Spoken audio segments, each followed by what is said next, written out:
School of International and Public Affairs. He's married to an American citizen who is 8 months pregnant. He has committed no crimes, although there have been a couple of apparently kind of hardcore Netanyahu supporter types associated with Columbia University who've been agitating for his arrest. Well, that's what happened over the weekend. The ICE officials, this is now, I've been telling you this for 2 years now, or actually for 5 years now, that ever since they showed up here in Portland without uniforms, snatching people off the streets and putting them in vans and, you know, hauling them off. You know, that ICE is Trump's Gestapo, his private police. And they snatched him. And this was, by the way, after he sent, this was the day after he sent a letter to Katrina Armstrong, who's the acting president of Columbia University. Apparently, she had just met with somebody from Israel who was complaining about, you know, student protests. And he sent her a note on March 7th. He was snatched on March 8th. He said, "Since yesterday, I've been subjected to a vicious, coordinated, and dehumanizing doxing campaign." And he names the Columbia affiliate, the guys at Columbia who he says were trashing him. He says, "They've labeled me a security threat and called for my deportation." He said, "Their attacks have incited a wave of hate, including calls for my deportation and death threats." He says, "I haven't been able to sleep. I'm fearing that ICE or a dangerous individual might come to my home. I urgently need legal support, and I urge you to intervene and provide the necessary protection to prevent further harm." Columbia University ignored this. Now, as I said, this guy has not been even charged with a crime. To quote Ann Coulter, yes, that Ann Coulter, who tweeted about this yesterday or the day before, she said, quote, "There's almost no one I don't want to deport, but unless they've committed a crime, isn't this a violation of the First Amendment?" Yes, Ann, it is. The First Amendment is unambiguous. It says, "Congress shall make no law respecting an establishment of religion or prohibiting the free exercise thereof, or abridging the freedom of speech or of the press, or the right of the people peaceably to assemble and to petition the government for the redress of grievances." And it's not like they just kind of threw this thing in there like, oh, what the hell, let's just create a First Amendment, right? This is what George Washington said. "If men are to be precluded from offering their sentiments on a matter which may involve the most serious and alarming consequences that can invite the consideration of mankind, reason is of no use to us. The freedom of speech may be taken away, and dumb and silent we may be led like sheep to the slaughter." Yeah, here we are. Or Ben Franklin. Ben Franklin said, "Freedom of speech is a principal pillar of a free government. When this support is taken away, the constitution of a free society is dissolved, and tyranny is erected on its ruins." But Donald Trump was having none of that. If you speak out in ways that he does not like, he wants you punished brutally.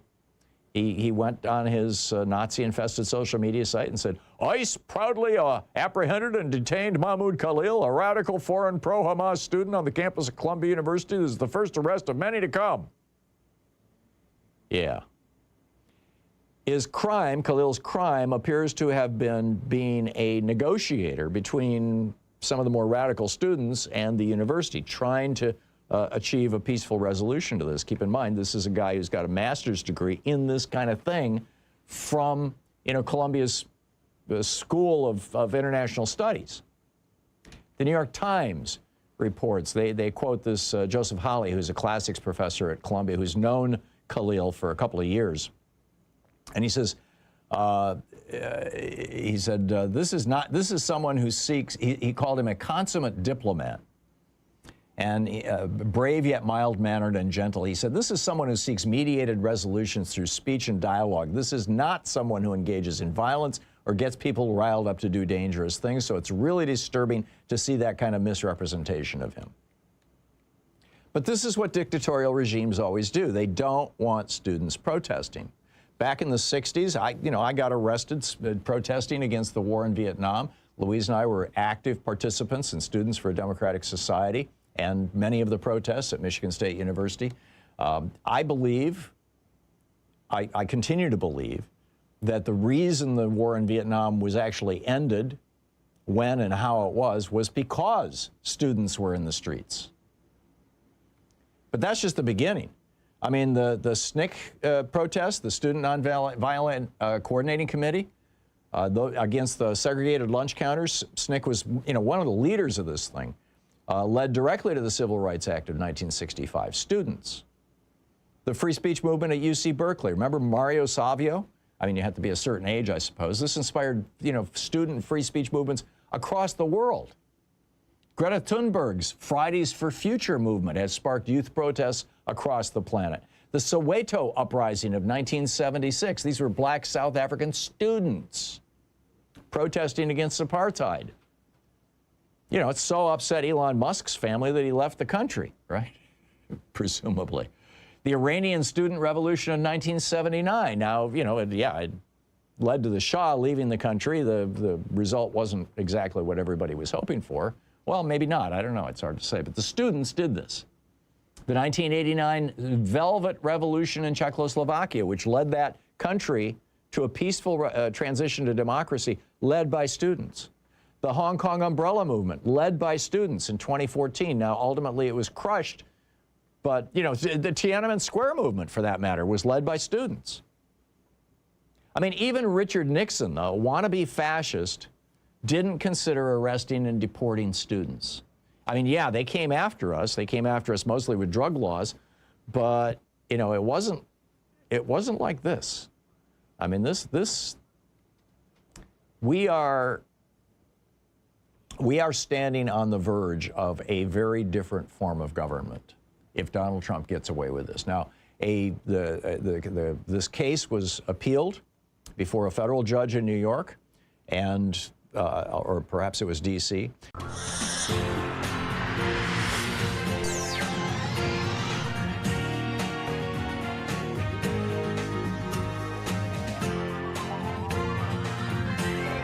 We say fight back!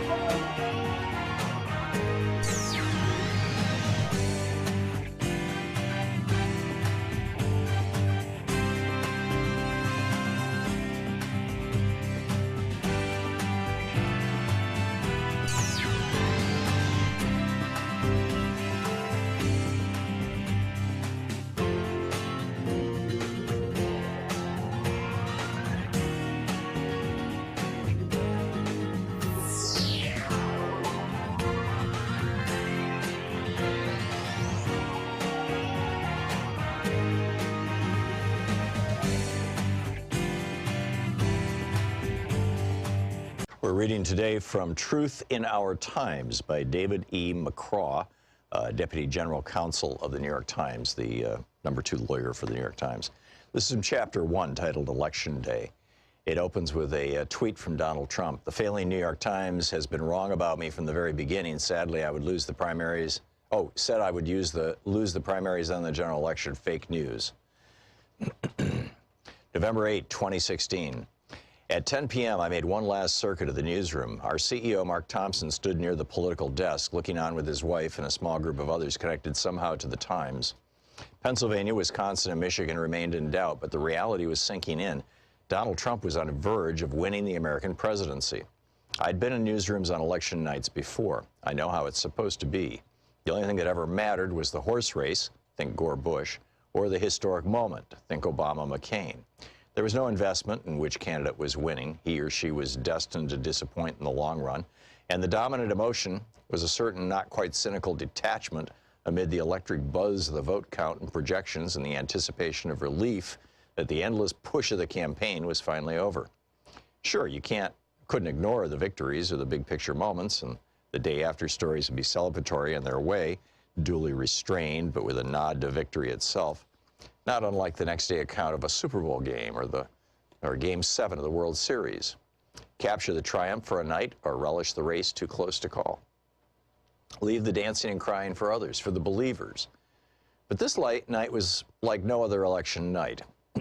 There had been an investment, not just journalistic, but spiritual.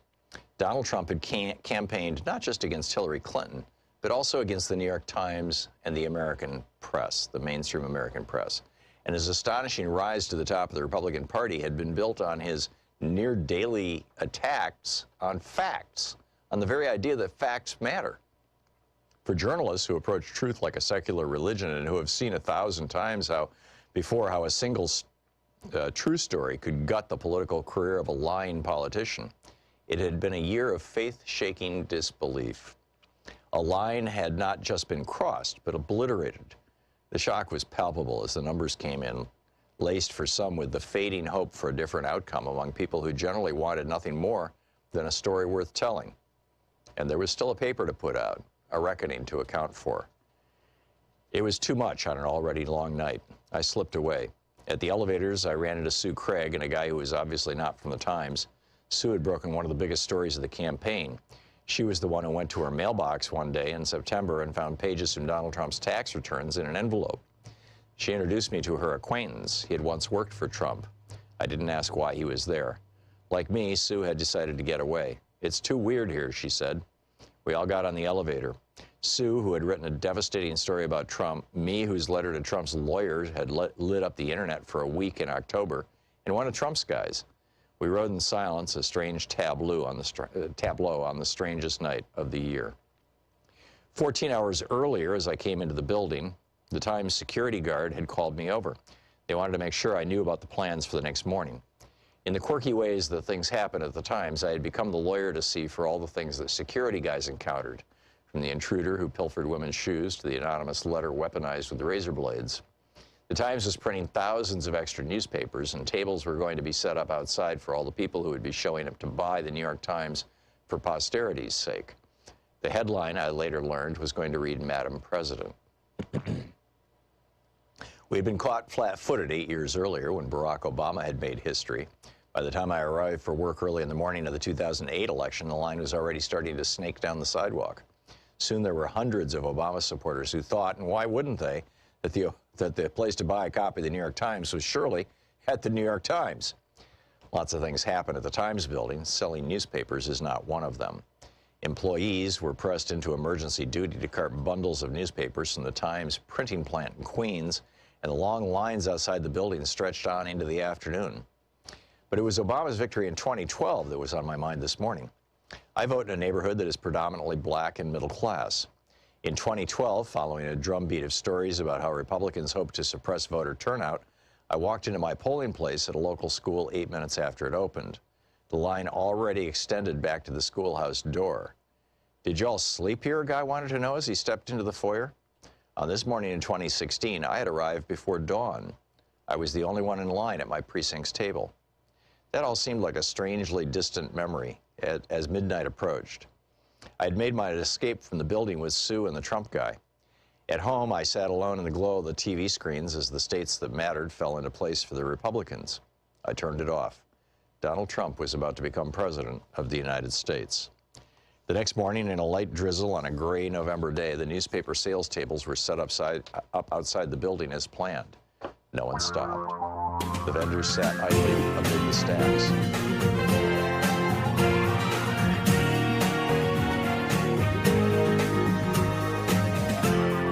This is the Thom Hartmann Program.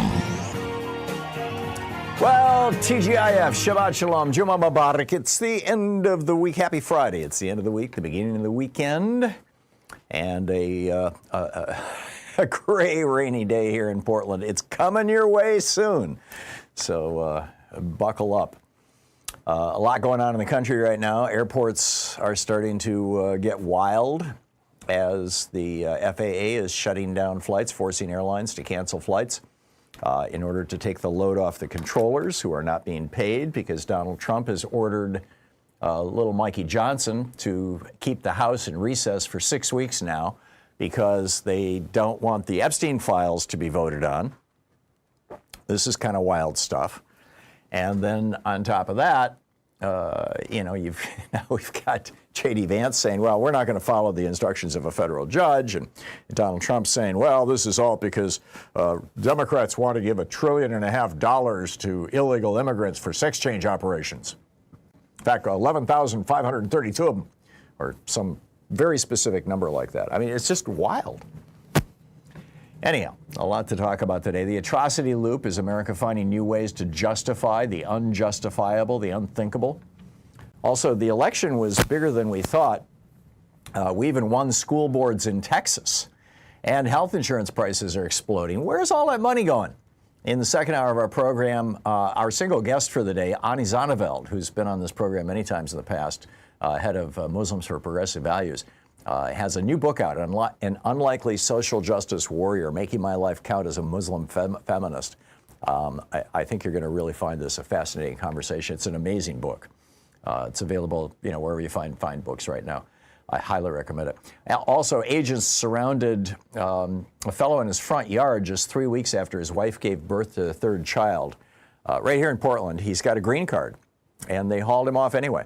He's been held incommunicado in jail for God only knows how long. Got the whole story for you. Plus, how New York City is quietly preparing for a Trump/big government takeover. And in the third hour of our program, U.S. Justice Ketanji Brown Jackson issued a scathing dissent after the court issued a ruling on Thursday. Also, just a heads up, KBCS, our Seattle affiliate, is hosting me at Town Hall Seattle with special guest Katie Wilson on Saturday, December 6th. I'll be discussing my new book, The Last American President, speaking to the day's most pressing issues. We'll have a Q&A and a book signing. You can get tickets now at kbcs.fm. And look forward to seeing you there. So, this is, quite the day here. I want to get right into my daily take over at HartmannReport.com. It's titled The Atrocity Loop, Is America Finding New Ways to Justify the Unthinkable? And basically what I'm doing is just stacking 3 bits of recent American history. I mean, we could go back to, Reconstruction, we could go back to the Civil War, we could go back to John Quincy Adams challenging John C. Calhoun and all that kind of stuff, back in the 1830s. But just in the 20th and 21st centuries, we've got, these series of things that just seem to keep happening here in this country, and they're all rooted in this idea of white male, arguably Christian white male superiority. And the starting one, it just kind of all fell into my place in my head yesterday afternoon. Louise and I were discussing, what are we going to write this afternoon for tomorrow morning's daily take, and what's in the news and what do you think about? And it suddenly hit me, what's going on with ICE right now, which we're going to get into in a little more detail a little later on. What's going on with ICE right now, taking on or going after brown people basically, and black people as well, and people of color. Occasionally they go after Asians, and the only group that has been spared so far are Native Americans, and some of them have been busted because ICE guys thought that they were Hispanics. So here we've got that going on. It's a pure racial profiling, right? Brett Kavanaugh, they're called Kavanaugh stops now, because Brett Kavanaugh, the pasty white doughboy on the U.S. Supreme Court, previously accused of sexual assault, has ruled that police can stop you, including ICE, can stop you on the street and detain you even, just because of the color of your skin, or because of the way you speak. And I mean, this is something that's been against the law arguably since the passage of the 14th Amendment, but certainly since the passage of the Civil Rights Act in 1964. And the Supreme Court didn't, hear arguments on this and rule on this. This was one of Brett Kavanaugh's shadow rulings. This is when the 6 conservatives on the court just, bend down to kiss Donald Trump's ass no matter what it is he asks them to do. Yes, sir. May we kiss your butt again, sir? How about we shine your shoes? I can do a spit shine here, Mr. President. Yeah. So the Kavanaugh stops, clearly racially motivated, clearly racially driven. And that caused me to remember the research I did, which just genuinely shocked me when I was writing my book. This was 2 years ago, maybe 3 years ago. I wrote a book called The Hidden History of American Healthcare. And, the subtitle is Why Sickness, Makes Some People Rich and Then Drives You to Bankruptcy, or words to that effect. I don't remember the exact subtitle, but it's very close to that. And I was trying to figure out why was it that when Teddy Roosevelt, at the turn of the 20th century, when Franklin Roosevelt during the Republican Great Depression, when Harry Truman, when John Kennedy, when Lyndon Johnson, when all of these guys proposed a national health care system, why it didn't happen? And why is it that when Lyndon Johnson finally got Medicare passed, there's this 20% hole in it that prevents, that you have to buy a separate insurance policy for? What was going on with that? Well, why? Why did we not join the rest of the world? I mean, Germany got a single-payer healthcare system, the first in the world, in the 1880s. Most of Europe got these things, after World War I or after World War II. And we still don't have it. A national healthcare system. We still have tens of millions of uninsured people, and it's getting worse. It's going to get a whole hell of a lot worse now that, the big, beautiful bill has gutted, not just the Obamacare subsidies, but, is also going to kick some 30, 40 million people off Medicaid. Maybe it was 15 to 20 million people. So what's the deal? Why did this happen?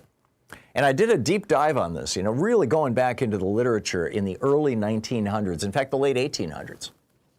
In 1898, a fellow by the name of Frederick Hoffman published a book called Race Traits of the American Negro.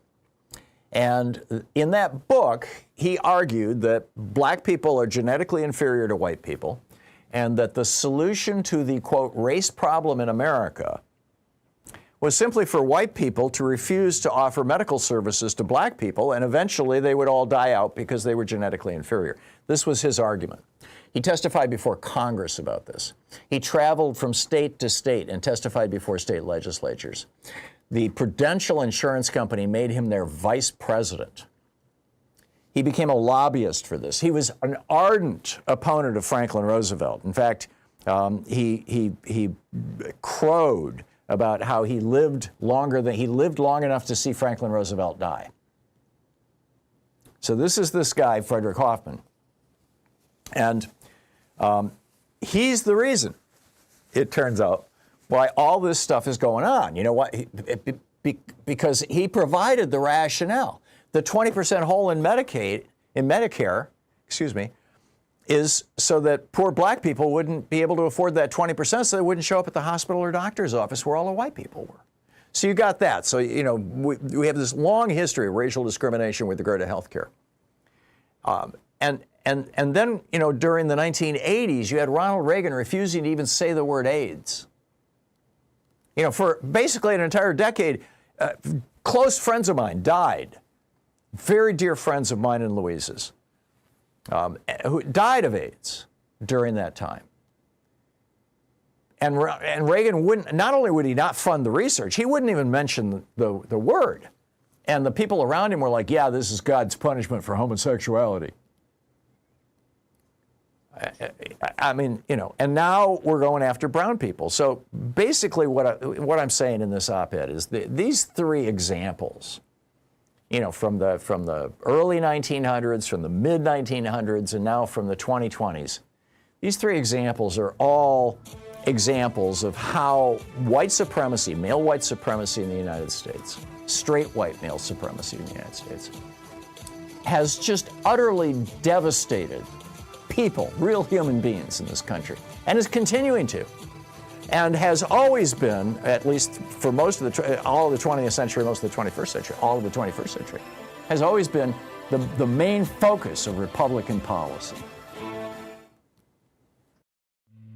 This is the Thom Hartmann Program.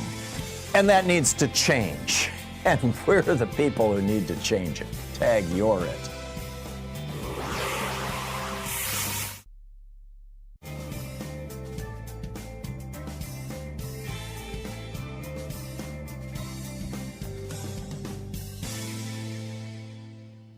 And welcome back. Oh, let's see here. Stephen in Kula, Hawaii. Hey, Stephen, what's on your mind today? Hey, Tom, happy anniversary and congratulations on the great book, The Last American President. Thank you. In that book, chapter 13, you talk about the empathy deficit. I would maintain that half the Congress, basically the Republicans, have no empathy. They have an empathy deficit. I mean, wouldn't it be great if we had two parties that woke up every morning and said, what can we do for the American people? Right.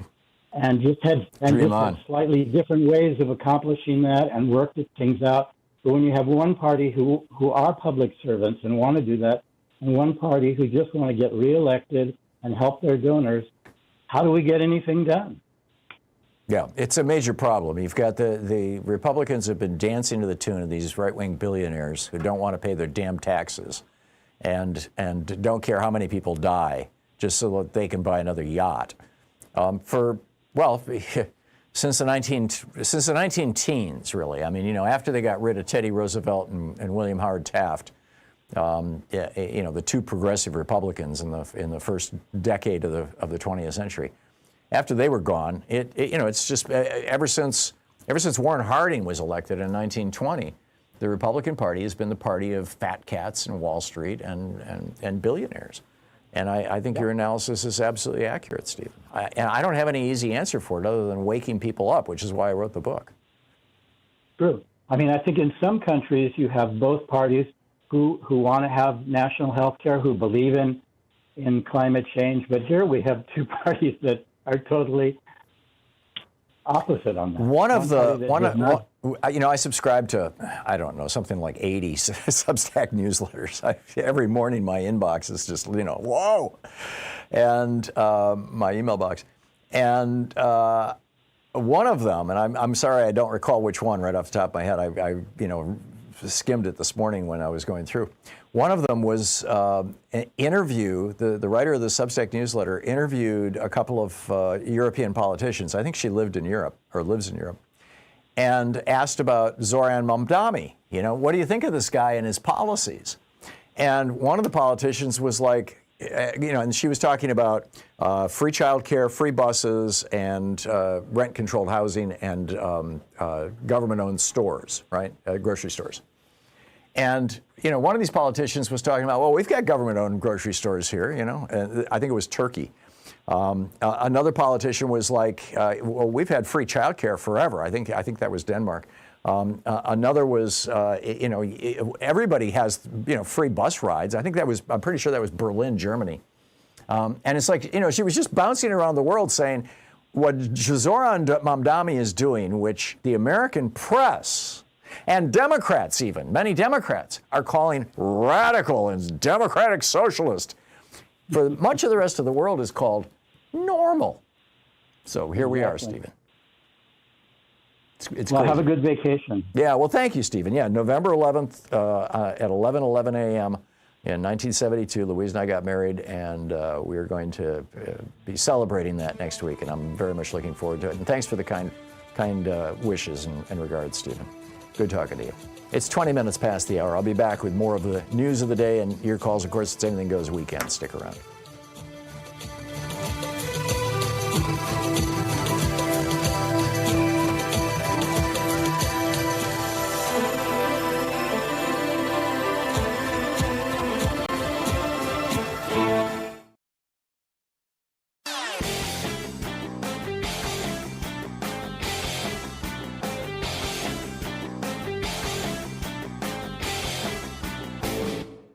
Missed my opening rant today? It's usually published over at HartmannReport.com, where you can read it and share it with your friends for free. Check it out, HartmannReport.com.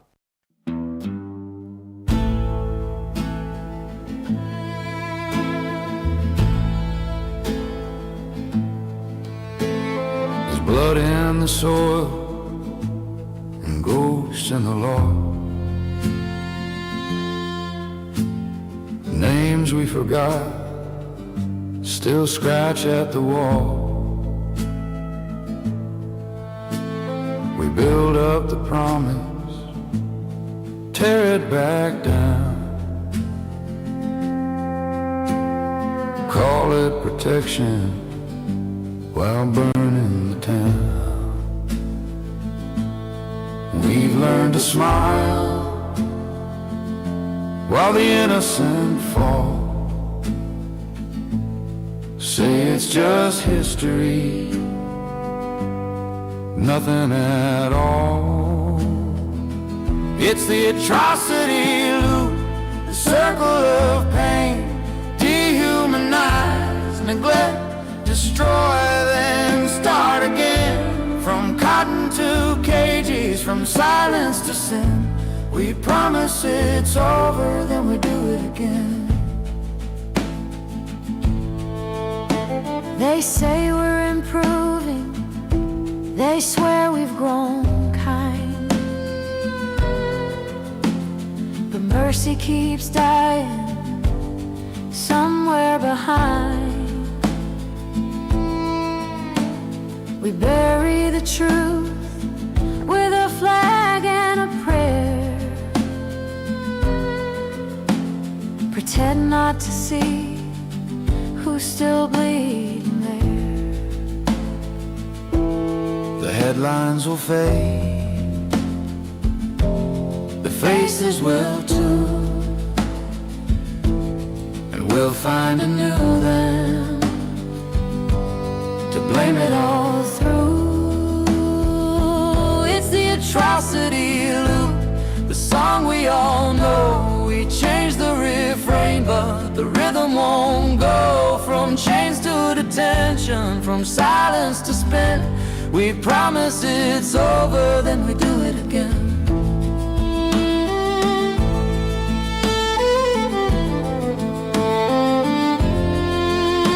Yep, it's the atrocity loop, whether it's preventing black people from having health care or not talking about AIDS or caging human beings. By the way, the election results were even better than anybody realized. Just some data points here quickly for you. In Ohio, you had a slate of candidates who defeated the school board's conservative majority. This was also the opposing slate of candidates began organizing as early as January. There was a 6-1 conservative majority. I'm sorry, this is in Texas, in Houston. They had a 6-1 conservative majority on the school board. It has now changed. I mean, that has altered. In Bucks County, Pennsylvania, which Trump won in 2024, Democrat Danny Sisler, who was elected county sheriff after the Republican incumbent cut a deal with ICE. He carried more than 55% of the vote. In Texas's Cypress Fairbanks Independent School District, the third largest in the state, progressive candidates won all 3 open board seats, giving them a 4-3 majority. It had been 6-1. That's the one I started out with. 2 Georgia Democrats, Peter Hubbard and Alicia Johnson, won election to the state's Public Service Commission, which regulates electricity, telephones, and natural gas. They won with over 60% of the vote. They now have a 3-2 Republican majority, but it was 3-0. The commission has not had a Democrat since 2007, and this is the first time since 2006 that any Georgia Democrat has won a statewide constitutional office. For the first time in 13 years, Democrats in Mississippi have broken a Republican supermajority in that state's Senate. In Colorado, voters passed a pair of ballot measures to fund free meals in public schools across the state. Proposition MM in Colorado will raise taxes for households with incomes over $300,000 a year to fund free school lunches. In Maine, voters overwhelmingly rejected a voter suppression effort. 60% of people said, no, we don't need new voter ID requirements and making absentee ballots harder to get. In Virginia, it's not just Glenn Youngkin. 27% of Republicans will be heading home as well. Democrats flipped 13 seats in the Virginia legislature. That's the best showing for Democrats since 1987. Northern Virginia's District 30, the Democrat, first time in 22 years since a Democrat has represented them. It just goes on and on. I could give you, Maine, I could give you half a dozen other examples, but this is a whooping. Republicans are on the run. And now there's this news that Eric Swalwell is talking about, that it looks like the Epstein files are even worse than anybody thought. So what is the GOP You're going to listening do? to the Thom Hartmann Program. Call 202-808-9925. I mean, right now they're hiding, right? Mike Johnson's got the entire House of Representatives on vacation for 6 weeks. But they can't do that forever, can they?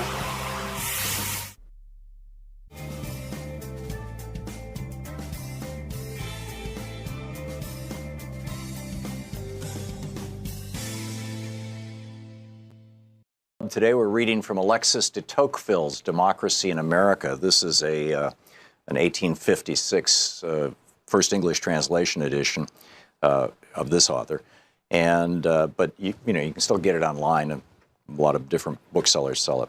This is from chapter 11. What sort of despotism democratic nations have to fear? I had remarked during my stay in the United States that a democratic state of society, similar to that of the Americans, might offer singular facilities for the establishment of despotism. And I perceived, upon my return to Europe, how much use had already been made by most of our rulers of the notions, the sentiments, and the wants engendered by this same social condition for the purpose of extending the circle of their power. This led me to think that the nations of Christendom would perhaps eventually undergo some sort of oppression like that which hung over several of the nations of the ancient world. It would seem that if despotism were to be established among the democratic nations of our days, it might assume a different character, different from the Roman Empire, for example. It might be more extensive and more mild. It would degrade men without tormenting them. I do not question that in an age of instruction and equality like our own, sovereigns might more easily succeed in collecting all political power into their own hands and might interfere more habitually and decidedly within the circle of private interests than any sovereign of antiquity ever could do. But the same principle of equality which facilitates despotism tempers its rigor. When no member of the community has much power or much wealth, tyranny is, as it were, without opportunities or a field of action. As all fortunes are scanty, the passions of men are naturally circumscribed, their imagination limited, their pleasures simple. This universal moderation moderates the sovereign himself and checks within certain limits the inordinate stretch of his own desires. Independently of these reasons, drawn from the nature of the state of society itself, I might add many others arising from causes beyond my subject, but I shall keep within the limits I have laid down to myself. Democratic governments may become violent and even cruel at certain periods of extreme effervescence or of great danger. Excuse me, think of George Bush and 9/11. But these crises will be rare and brief. When I consider the petty passions of our contemporaries, the mildness of their manners, the extent of their education, the purity of their religion, the gentleness of their morality, their regular and industrious habits, and the restraint with which they almost all observe in their vices, no less than in their virtues, I have no fear that they will meet with tyrants in their rulers, but rather guardians. I think then that the species of oppression by which democratic nations are menaced is unlike anything that ever existed before in our world. Our contemporaries will find no prototype of it in their memories. I am trying myself to choose an expression which will accurately convey the whole of the idea I have formed of it, but in vain.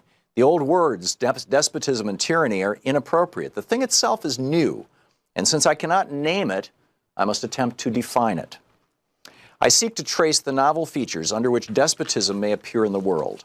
The first thing that strikes the observation is an immutable multitude of men, all equal and alike, incessantly endeavoring to procure the petty and paltry pleasures with which they glut their lives. Think now of a television society. Each of them, living apart, is as a stranger to the fate of all the rest. His children and his private friends constitute to him the whole of mankind. As for the rest of his fellow citizens, he is close to them, but he sees them not. He touches them, but he feels them not. He exists, but in himself and for himself alone. And if his kindred still remain to him, he may be said at any rate to have lost his country. Above this race of men stands an immense and tutelary power, which takes upon itself alone to secure their gratifications and to watch over their fate. Facebook? That power is absolute, minute, regular, provident, and mild. It would be like the authority of a parent if, like that authority, its object was to prepare men for manhood, but it seeks, on the contrary, to keep them in perpetual childhood. It is well content that people should rejoice, providing that they think of nothing but rejoicing. For their happiness, such a government willingly labors, but it chooses to be the sole agent and only arbiter of that happiness. It provides for their security, foresees and supplies their necessities, facilitates their pleasures, manages their principal concerns, directs their industry, regulates the descent of property, and subdivides their inheritances. What remains but to spare them all the care of thinking and all the trouble of living? Thus, it every day renders the exercise of the free agency of man less useful and less frequent. It circumscribes the will within a narrower range and gradually robs a man of all the uses of himself. The principle of equality has prepared men for these things. It has predisposed men to endure them and oftentimes to look on them as benefits. I have always thought that the servitude of the regular, quiet, and gentle kind, which I have just described, might be combined more easily than is commonly believed with some of the outward forms of freedom, and that it might even establish itself under the wing of the sovereign of the people. Our contemporaries are constantly excited by two conflicting passions. They want to be led, and they wish to remain free. As they cannot destroy either one or the other of these contrary propensities, they strive to satisfy them both at once. They devise a sole, tutelary, and all-powerful form of government, but elected by the people. They combine the principle of centralization and that of popular sovereignty. This gives them a respite. They console themselves for being in tutelage by the reflection that they have chosen their own guardians. And it continues. It's a brilliant book, A Democracy in America by de Tocqueville.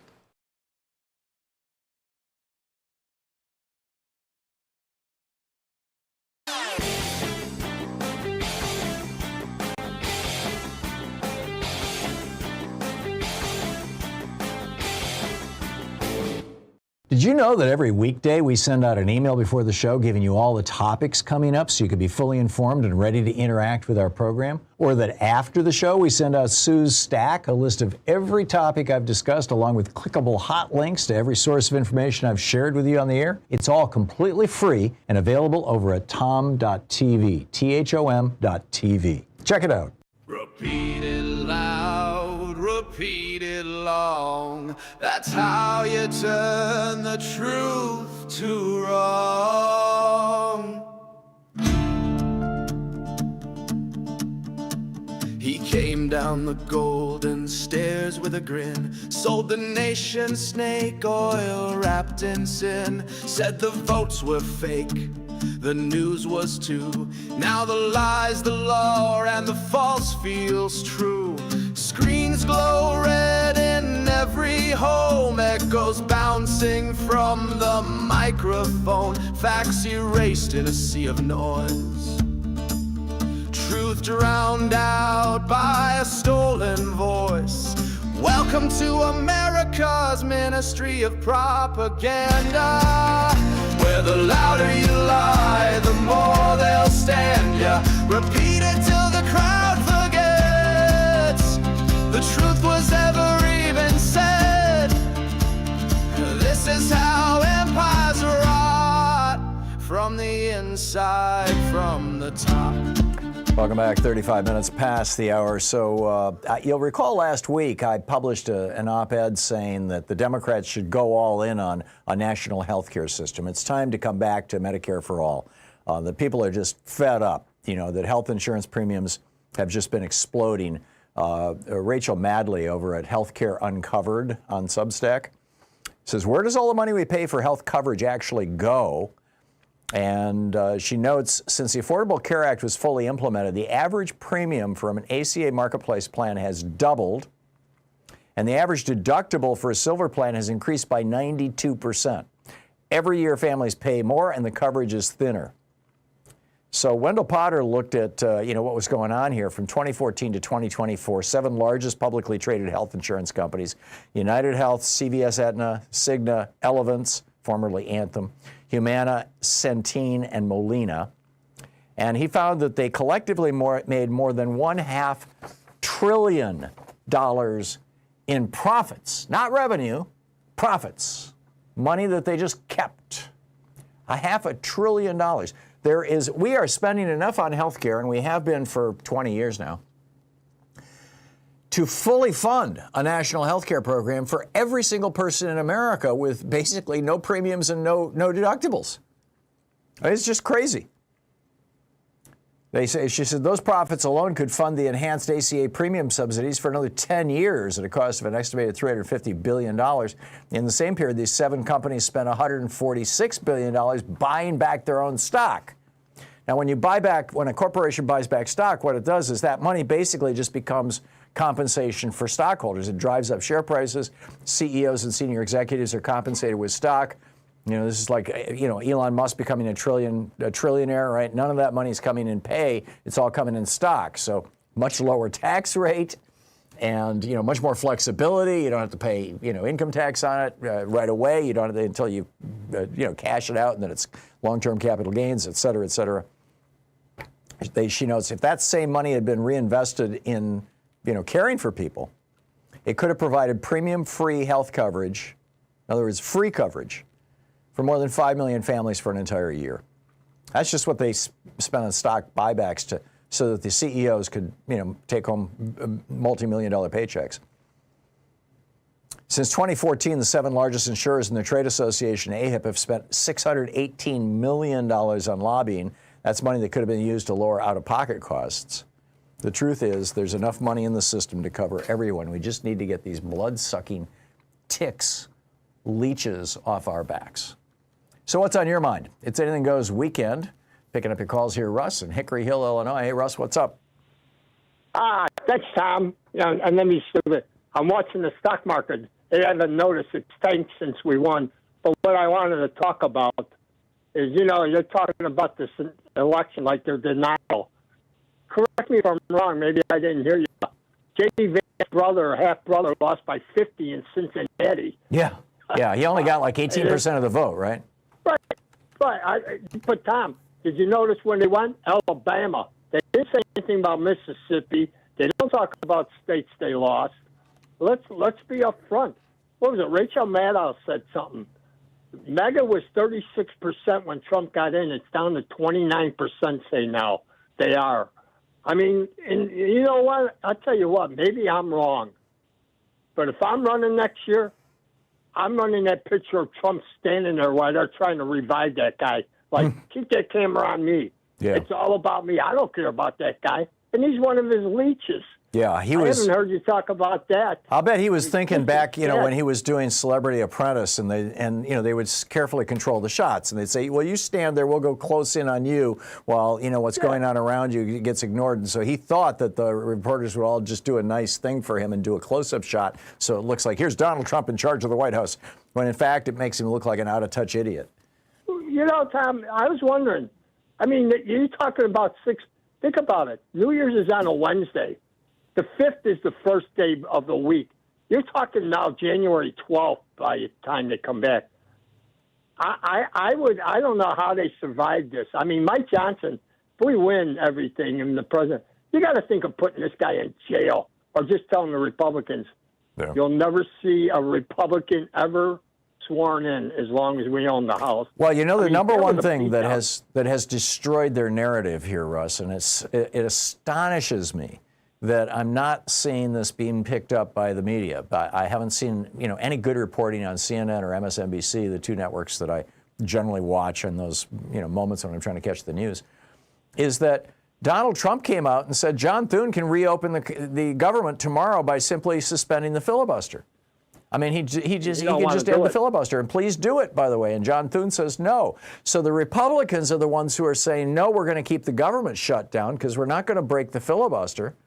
And Trump is saying, break the filibuster, please, this is hurting us. I mean, this is crazy. This proves that this is not a democratic shutdown, and yet still, I heard a politician this morning on PR, I saw it on CNN, they have these Republicans, John Kasich on MSNBC, oh, it's a Democrat shutdown.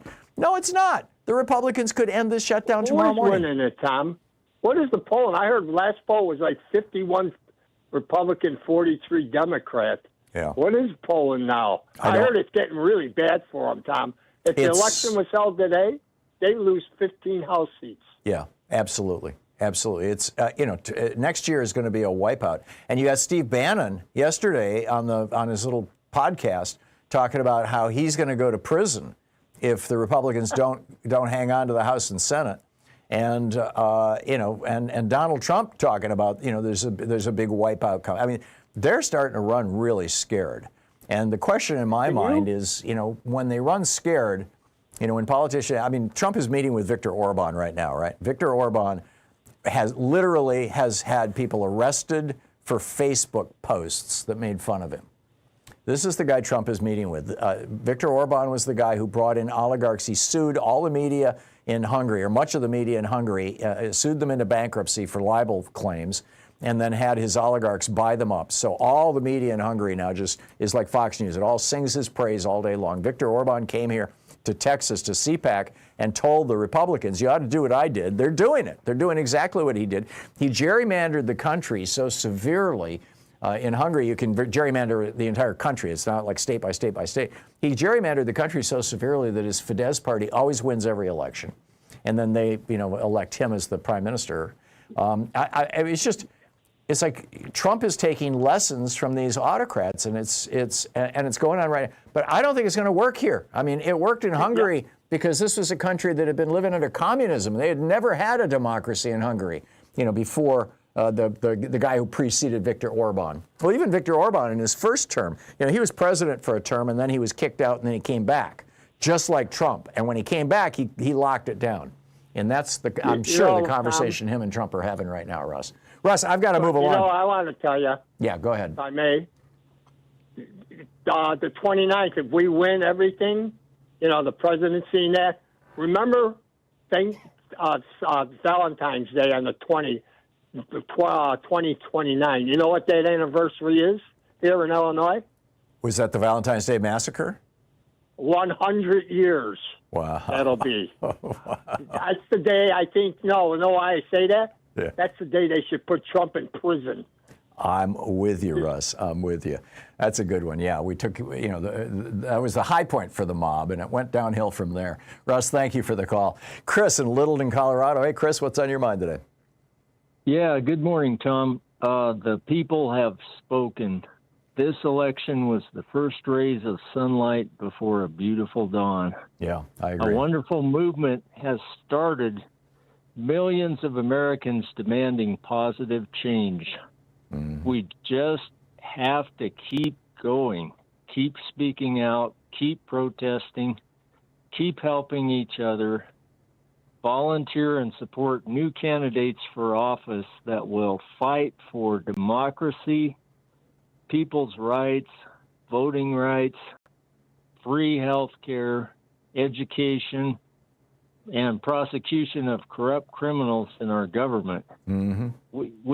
We can make all of our own lives much, much better, and America much, much better. I'm with you, Chris. We just have to keep going and demand change.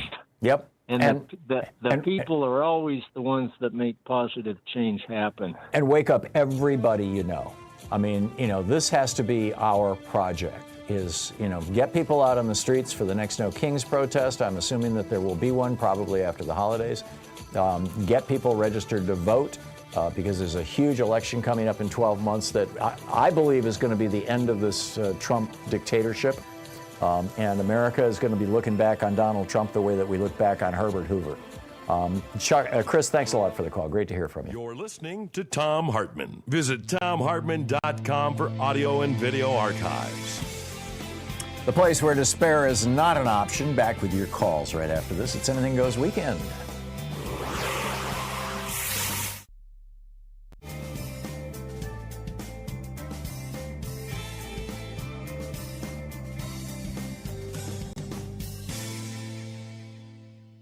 Welcome back. Picking up your calls here. Katie in Hamul, California. Hey, Katie, what's up? Hi, Tom. Well, this is a little scrambled, but I'm going to find a common thread, even after my time, even after you hung up. Whatever. It's like, for one thing, your comment about the cosmos, the whole, everything having life or consciousness. Oh, my story about the cat yesterday, I mean? Yeah, yesterday. It's kind of the way that we were raised simply by, I don't know, just default, because we till the soil, and we collected rocks, and we anthropomorphized rocks, and we've all my sisters and I, without even talking about it, have had that. We just have that same feeling, and there's but on the other hand, the downside is my husband goes to church on Saturday night or Sunday, and he's Catholic, and they believe in divine justice. So I'm terribly tempted. I want to say, Tom, talk me off this ledge of going to church, which I've never been to, because the idea of divine justice is so sweet. But it just isn't in my brain to believe that. But well, every once in a while I'll say to my husband, now tell me about divine justice.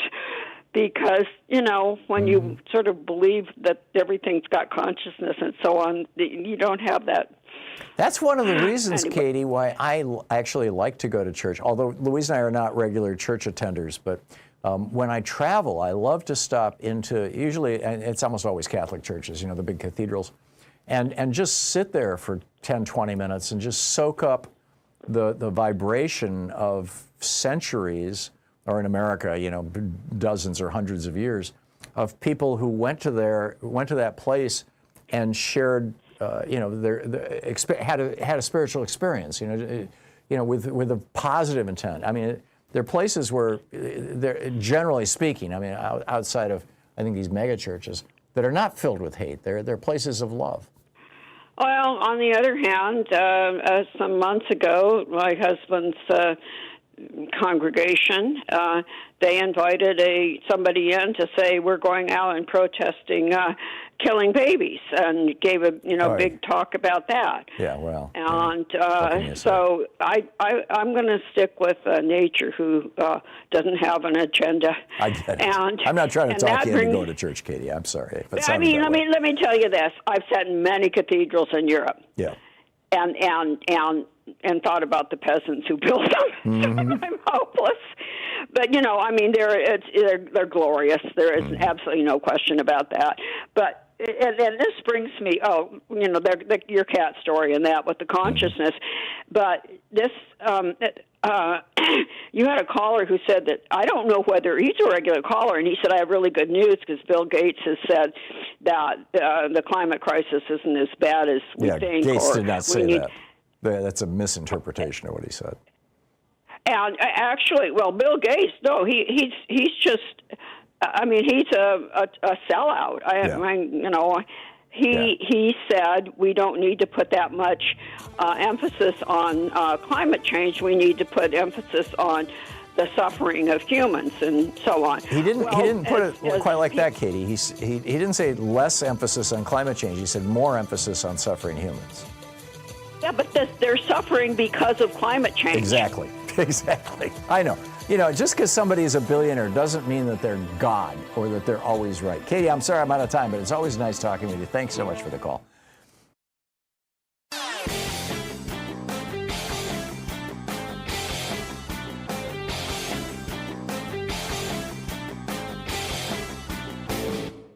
Hey, thanks so much for sharing our program and for reaching out to our stations and sponsors and letting them know that you're listening. It really means a lot to us. From Los Angeles to Columbia, South Carolina, from Birmingham, Alabama to Baltimore, universal basic income programs are chalking up proof after proof of their viability. Basically, just giving people, low-income people, poor people, somewhere between $500 and $1,500 a month, no strings attached, is lifting people out of poverty, getting them back on track, getting them into solid middle-class jobs, helping their children tremendously. This works. Now, we don't have to do UBI in the United States. We're the only developed country in the world that doesn't have a national health care program. Health expenses are whacking a lot of low-income people. We're the only developed country in the world that doesn't have free college education. Education expenses are whacking people. There's a lot we could do. We can subsidize housing. We can subsidize food. We do that with food stamps. We could expand it. There's a lot we could do to benefit from this. There's a whole report about that over at hartmanreport.com. Check it out. 9 minutes before the hour. Welcome back. Picking up your calls here. Dee in Seattle. Hey, Dee, what's up?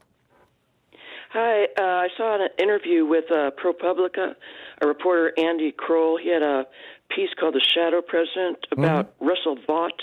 I think I'm pronouncing it right. Yeah, Vote actually is how he pronounces it. Vote.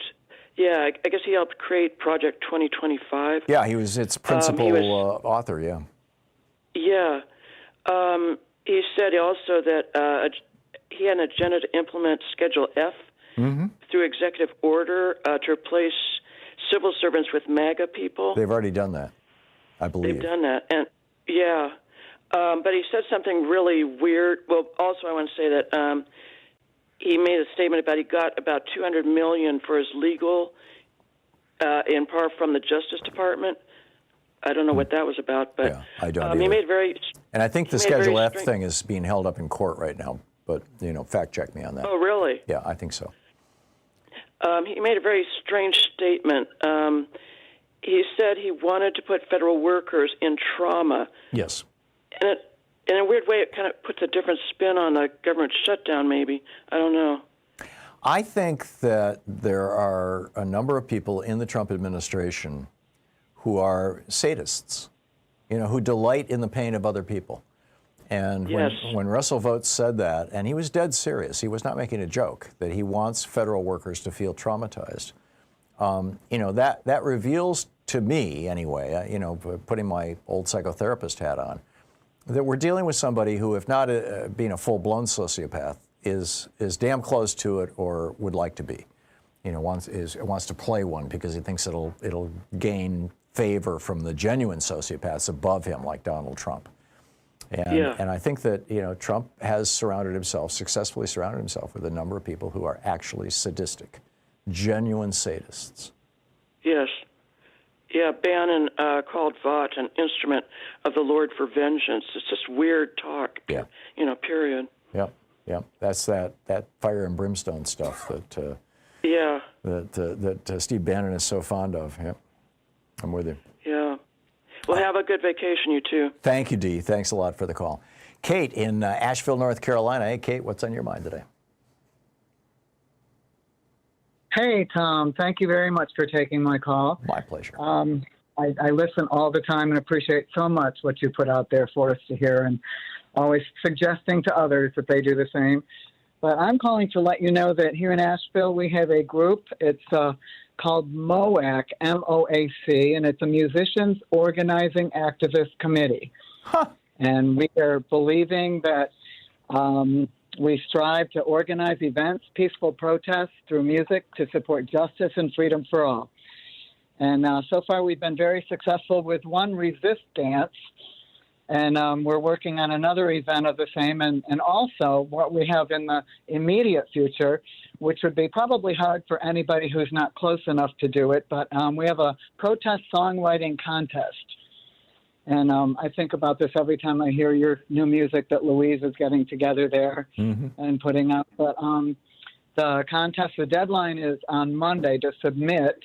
But so far we have, I think, 22 entries, and we're going to select the top 14. Oh, is that and great? Then have an event locally and judges.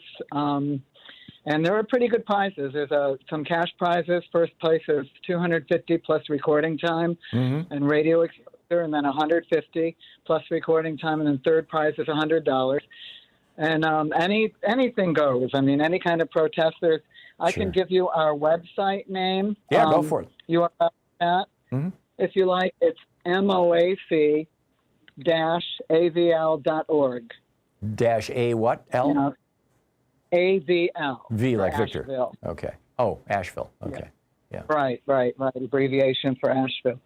And, we've just been together a fairly short time, but we have lots of interest and you don't have to be a musician to be in our I'm curious, Kate, how did you find each other? We have the person that put it together is actually a retired constitutional law attorney. And he's very involved in other things. He used to live, I get confused whether it was Virginia or West Virginia. I'm thinking Virginia, but I may be wrong, and was very involved in a lot of protests and lawsuits there, and involving fracking, I think, in particular. So how did he pull people together? He's a musician himself, and the music community here is very, very upfront. And is there like a Facebook group, or do you meet in a bar or a restaurant or something like that? We have been meeting at his house. We have meetings at his house so far, and we had a couple other meetings, different places early on, but so far it's kind of... That's great. His house is pretty central. Yeah, and I just wanted to... We are actually looking to maybe become a little bit more nationwide, and we have a chapter that's starting up in Hendersonville, North Carolina, I know, and it'd be great if Very cool. other people here... Anytime you want to promote that stuff, just call into the program, Kate. Kate, thanks a lot for the call. It's great to hear from you. Good luck. Thom Hartmann.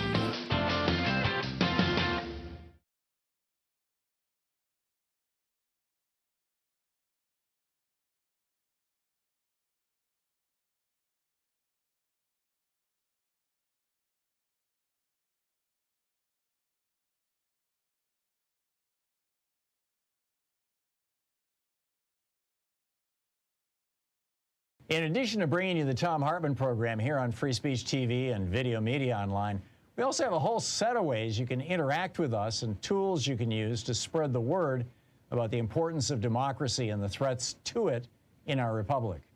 First, there's your daily homework. Sue Nethercutt puts together a daily email newsletter that has a link to every story I discuss on the air, so you can find my sources and you can share them with your friends. It's free, and you can sign up at thomhartmann.com. Second, I publish my daily take every day over at the hartmannreport.com website. That's also free if you want the daily 5 days a week rant in your inbox. No ads either. Third, we have the podcasts. There's the free 1-hour version of our daily show that's advertising supported. You can find that wherever you get your podcasts normally. And then there's also the podcast of the entire 3-hour show with no advertisements, and that's available by subscription over at thomhartmann.com. So check them all out at thomhartmann.com and hartmannreport.com.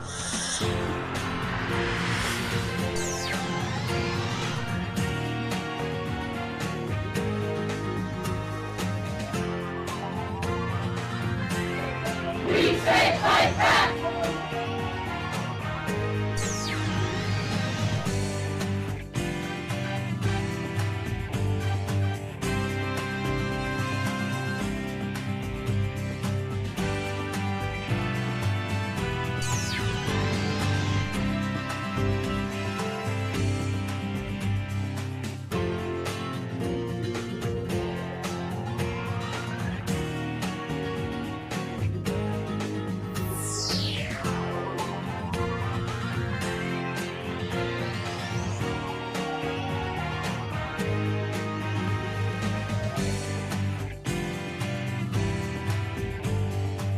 It's a collection of essays. This one is by David Gilbert on page 31, titled "The System Within the System, the Prison Industrial Complex and Imperialism." For those of us held behind locked gates within the walls and fences topped with razor wire, the corrections regime is the system that works tirelessly to impose total control over every aspect of our lives. Yet as ponderous and powerful as prisons are, they're only one part, a central girder, of a much bigger and more foreboding house of horrors, which can most accurately be named imperialism.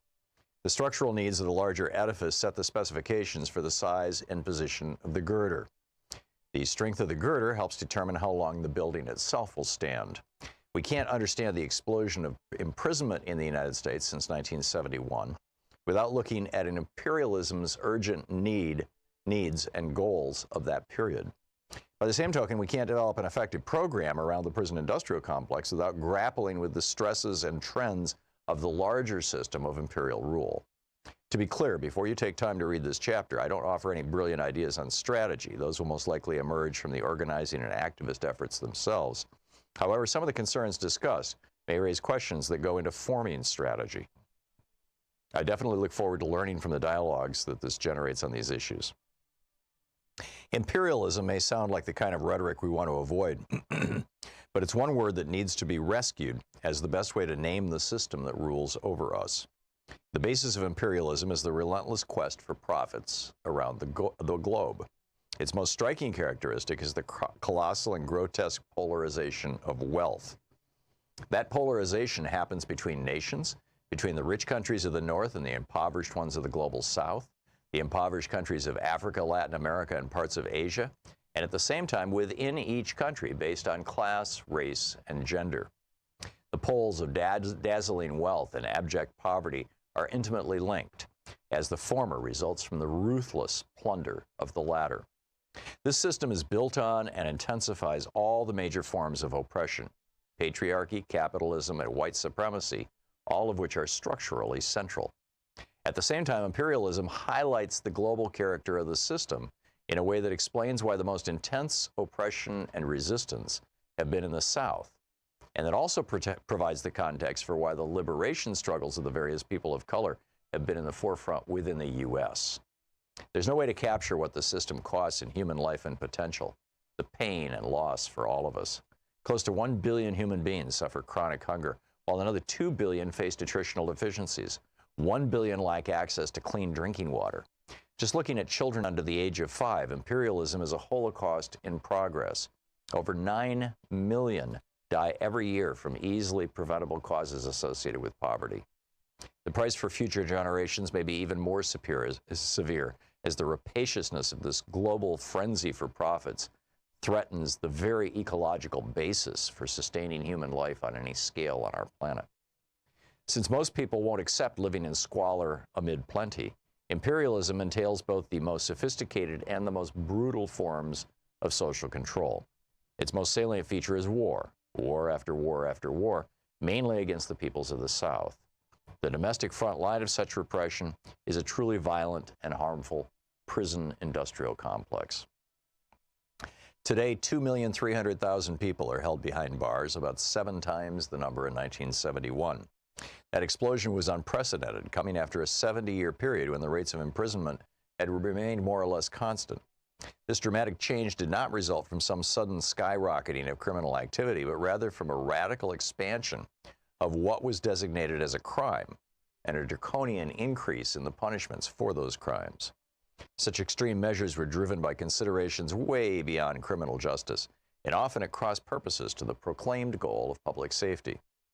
These destructive changes were born from crisis, one much more severe and protracted than the periodic ups and downs of the business cycles that occur over a roughly 10-year period, but rather a situation that threatened the very survival of the system. Such structural crises occur because capitalism is by its nature unstable. The economy is vast and complicated, but the major decisions are made by a tiny corporate and financial elite, with each thinking only of his own profits.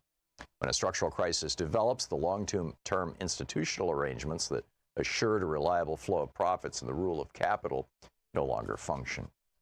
One dramatic example was the Great Depression of the 1930s, followed by World War II. At the end of that period, a new set of international institutions, such as the International Monetary Fund and the World Bank, were created. At the same time, a new deal was hammered out for the terms of the bargain between capital and labor within the U.S. Those arrangements worked well for capital until they broke down a generation later. That new structural crisis, which emerged between 1968 and 73, is the seedbed for the burgeoning of the prison industrial complex and many related changes in U.S. history. The first and most obvious signs were political, as the resistance to imperialism crested in 1968. Abolition now.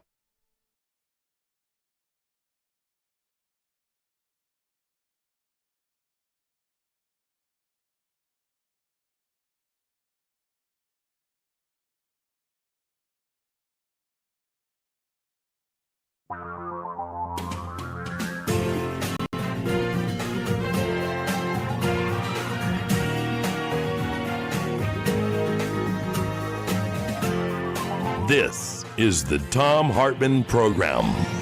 Hey, welcome to the second hour of our program. It is a great pleasure, a delight to introduce again a dear friend, one of the people for whom I have among the highest regard of all the people I've met throughout my life all around the world, somebody who has just accomplished so much with her life and has done so much in the cause of social justice and elevating humanity. Ani Zonneveld is the founder and president of Muslims for Progressive Values, the founder of the Alliance of Inclusive Muslims, and she's got a new book out.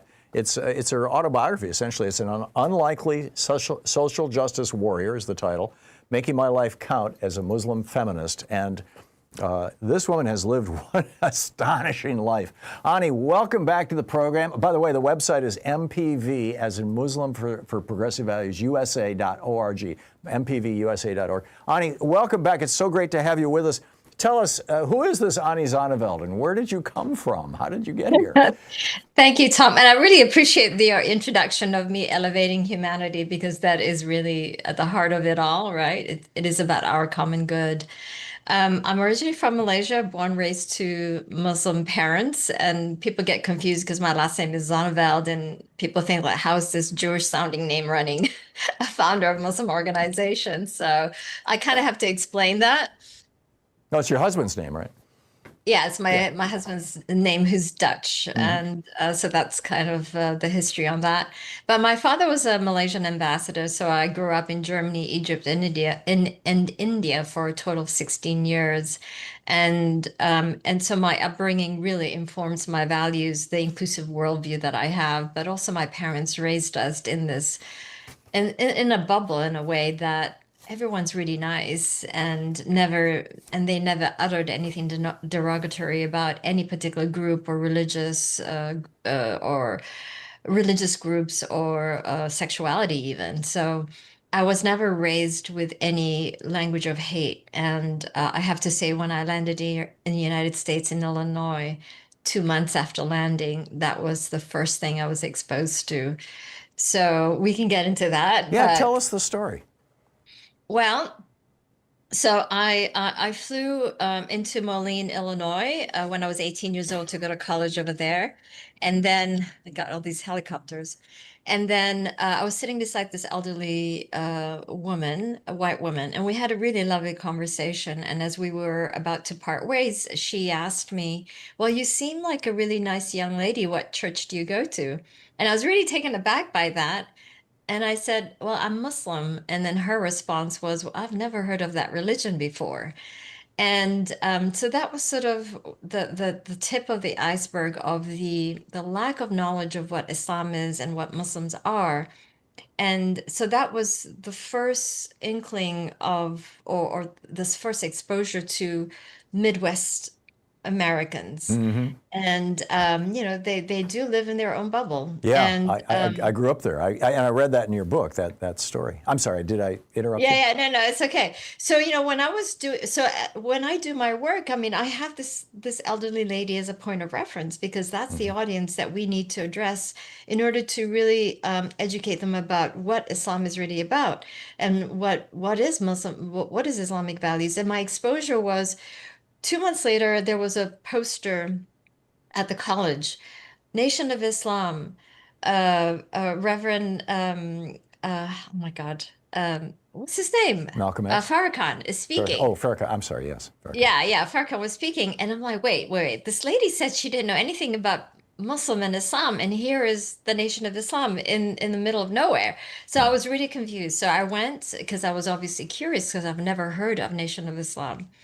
And I was really stunned by the vile language that was coming out of his mouth. And so that was my first exposure to hate. And I actually didn't know how to define my feelings, because I had never experienced that before. So that was sort of me coming, my naivete really bursting, let's put it that way. And throughout the years when we were living in Egypt, my dad took me to Port Said City, where it was completely bombed by the Israelis. I've obviously seen a lot of poverty by living in India and in Egypt. So there's a lot of these lived experiences that were both very uplifting and sad, that really informs the work that I do and why I do the work that I do. Yeah, and it's extraordinary work. In fact, I wanted to get into some of this stuff, not Muslim enough, too Muslim, all these distinctions and things that you talk about in your book. But and I guess we can circle back to that if we have enough time. But I don't want to fail to really get into Muslims for Progressive Values. This extraordinary organization that you started, I would say pretty much single-handedly. how did this come about? What's the mission? What are you all doing these days? Yeah, it started because I put an Islamic pop CD, and I was really stunned that none of the Muslim retail stores would sell the CD. Oh, you were a singer. Because I was a female singer and the female voices to be covered, and because I used all the musical instrumentation, and according to their interpretation of Islam, Prophet Muhammad only had the percussion. Now, it's interestingly enough, this artwork here is a picture of Uyghur musicians, a woman singing and playing a string instrument, which, according to the Muslims in America, the institutions in America, it's taboo, it's haram, it's forbidden. So obviously, this is their version of Islam, and it's because of this censorship and oppression of freedom of expression and freedom of religion and belief, basically, how you want to express your faith or not, is the reason why I started Muslims for Progressive Values. And it ended up really becoming a national organization, a human rights organization. And so now we do a lot of advocacy at the United Nations. I sit on the Multi-Faith Advisory Council, which advises all the UN agencies. And I'm training imams in Africa and in Afghanistan on how to preach and teach women and girls' rights. So yeah, that's kind of like a little bit about what I do. It's remarkable stuff. We're talking with Ani Zonneveld. She has a new book out on An Unlikely Social Justice Warrior, the subtitle, Making My Life Count as a Muslim Feminist. You can find out more about her organization, and there's a link to the book at mpvusa.org, although the book is, wherever you find books, An Unlikely Social Justice Warrior. Ani, talk a little bit about the state of Islam in the United States, and the work that you're doing to try to elevate is probably the wrong word, but to influence it. Yeah, I would say that the influence has been really great. We have still a lot of potential, great potential, because the younger generation has really become more progressive in their worldview. And we can see that in their position when it comes to LGBTQ rights, particularly trans rights.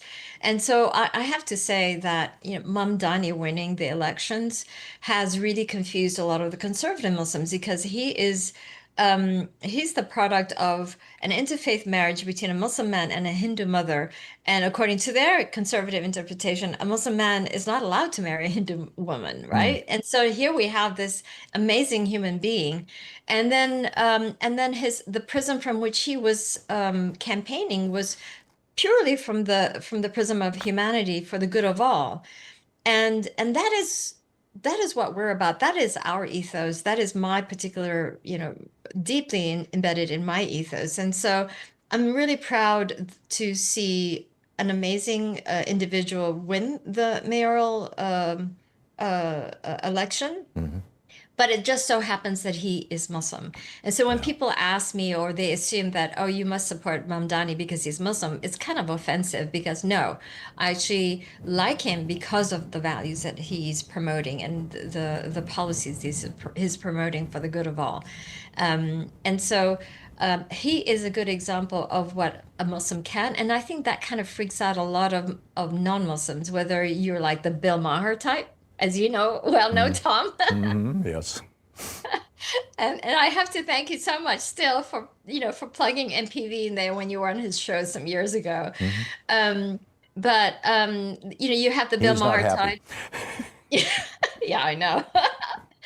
His facial expression is I should write about it in my book. And those type of people, or the political right, who are just shocked and stunned, and obviously fanning the flames of fear, what Mamdani is going to do. And I actually want to people are posting really funny stuff, because they're saying, oh, now New York is going to be ruled by Sharia law. So I want to read something on social media, if that's okay. He's going to implement Sharia law, in quotes. You read it wrong. Mamdani's actually going to implement 1, Shakira law. Hips don't lie, but the establishment does. 2, Shania law. Do better. That doesn't impress me much, and so on and so on. So there's all this, jokes about it, which I think is hilarious. Pop culture strikes. We have about a minute and a half until we hit a hard break I can't control. One of the things that you have just as an FYI. One of the things that you have really put at the center of Muslims for Progressive Values has been the fate and situation of women and girls around the world and of the queer community. Speak to that. Well, it's a both, human. It's humanity, right? So why discriminate? And as a person of faith, you were talking about going to churches in different cities and really sitting there and just soaking in the century-old feeling that is in those walls. I just have the same sentiment. I share the same sentiment with you, and I think it is, religion is one thing, but faith is another thing, and spirituality is another thing. And I think at the crux of it, faith is supposed to be about for the good of humanity, caring for the environment, for the animal kingdom, and to be picking and choosing whose humanity you're going to be supporting or advocating for is the problem with our politics. And that's at the crux of it. That is what the book is about, because I talk about the caste system that is here in the United States, how those in tech industry are discriminating against the Dalits, the untouchables. And, for God's sake, they left India to come here for the egalitarian values, and they're still being discriminated. I'm a Muslim, but I support their right to live free of discrimination. So my book is really about breaking down the silos that we are. Our society is so tribal, and then what is happening in Palestine is happening here in the United States, and how technology there that has been tested on the Palestinian people is being used here in the United States. So if you are not aware of that, wake up. There you go. The book is An Unlikely Social Justice Warrior, Ani Zonneveld, MPV USA, Muslims for Progressive Values USA, mpvusa.org. Ani, thank you so much. Thank you, Tom. This is the Thom Hartmann Program. Ani is one of the really good ones, and her book is just extraordinary. You've got to check it out. And go to MPV USA. Even if you're not Muslim, you can sign up. We'll be back.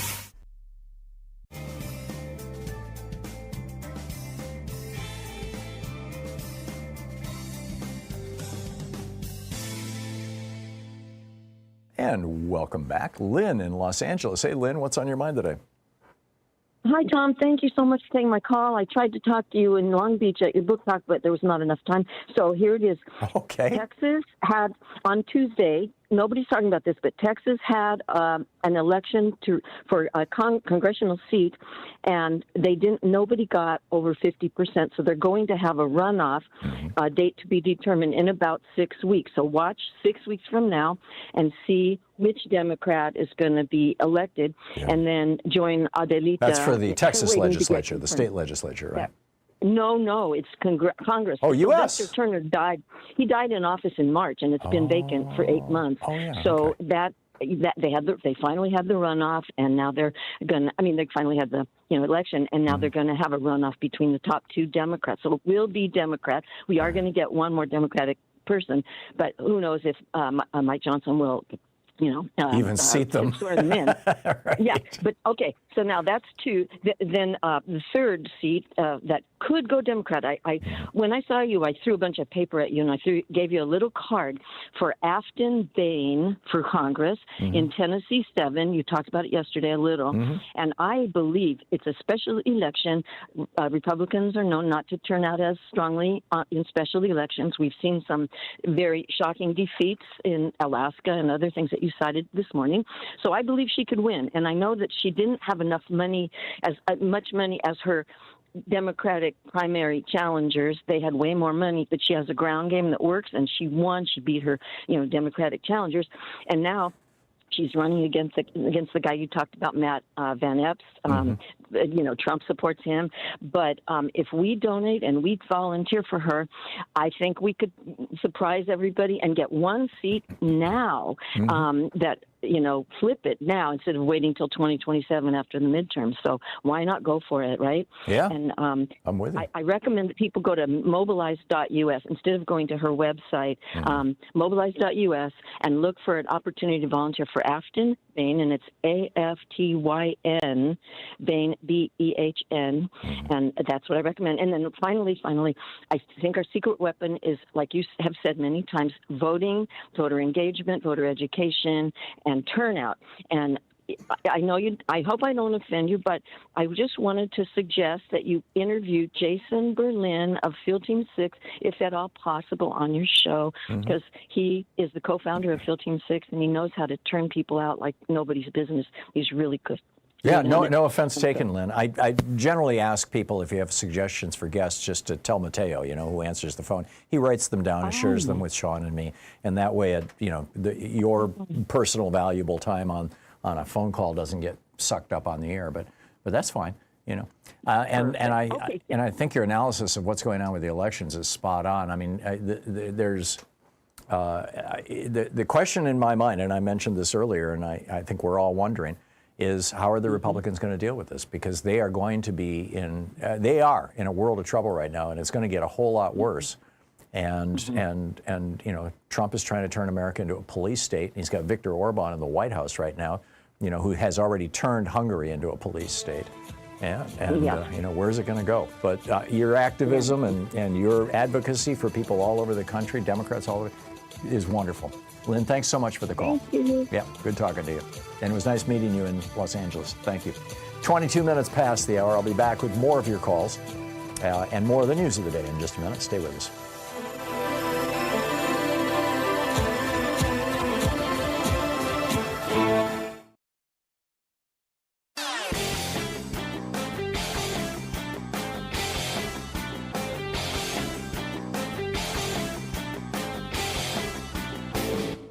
Change starts with you. You can be calling your Democratic or Republican representatives to let them know what you think by calling 202-224-3121. It's the Capitol switchboard. It'll get you right through to them.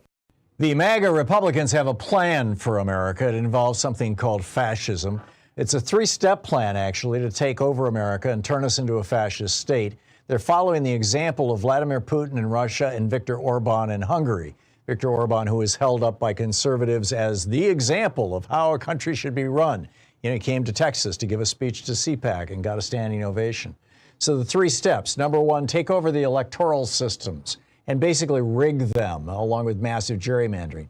Number two, build a fascist base by mobilizing hate against minorities, gender minorities, racial minorities, religious minorities, while merging with one of the large factions of a church. And the billionaires in the country. And number three, seize control of state power and turn the criminal justice system against your enemies. There's an op-ed about the whole thing over at HartmannReport.com. It's titled, Revealed, the MAGA Republicans' Three-Step Plan for Classic Fascism. Check it out.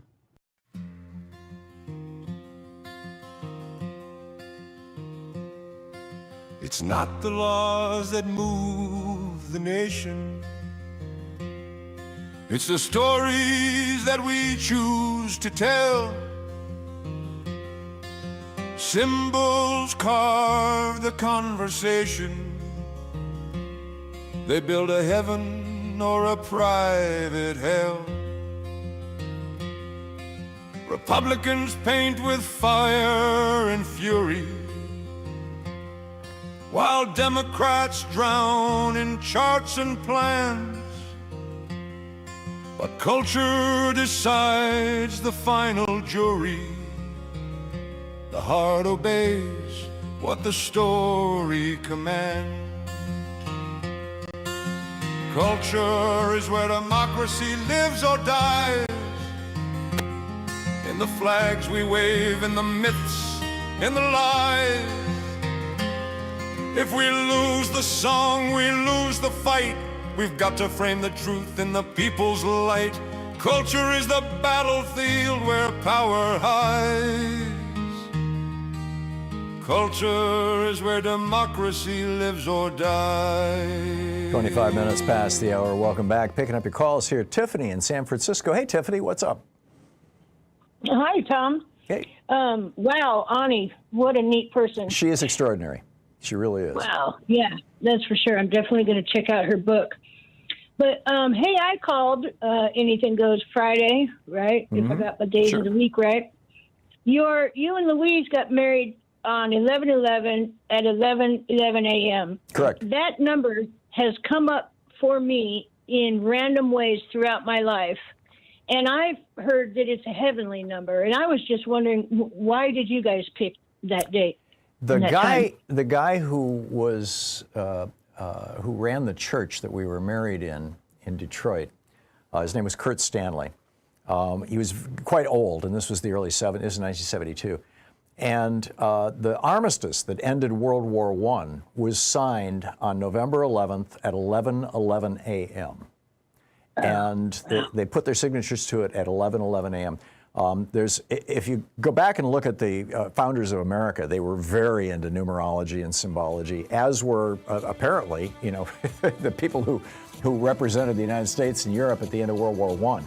So he always thought that was like a sacred time and a sacred day, and so we chose that to get married, and it's worked out pretty good. So, Tiffany, I got to run. Yeah, thank you very much for the call. Great to hear from you. 27 minutes past the hour. I'll be back with more of your calls and the news of the day in just a minute. Stick around. You're listening to the Thom Hartmann Program. Call 202-808-9925. We'll be right back. Stick around.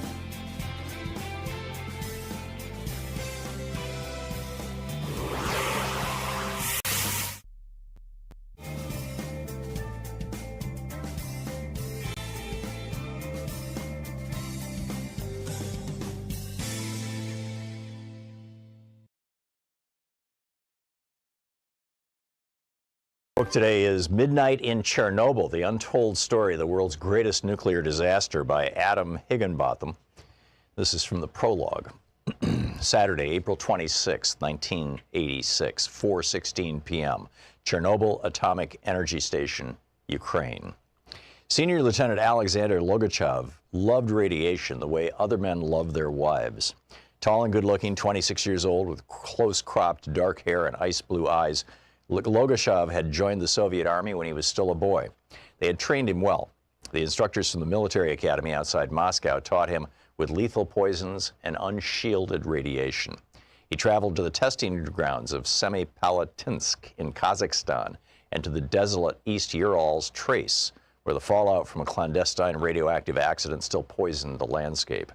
Eventually, Logachev's training took him even to the remote and forbidden islands of Novaya Zemlya, high in the Arctic Circle, and ground zero for the detonation of the terrible Tsar Bomba, the largest thermonuclear device in history.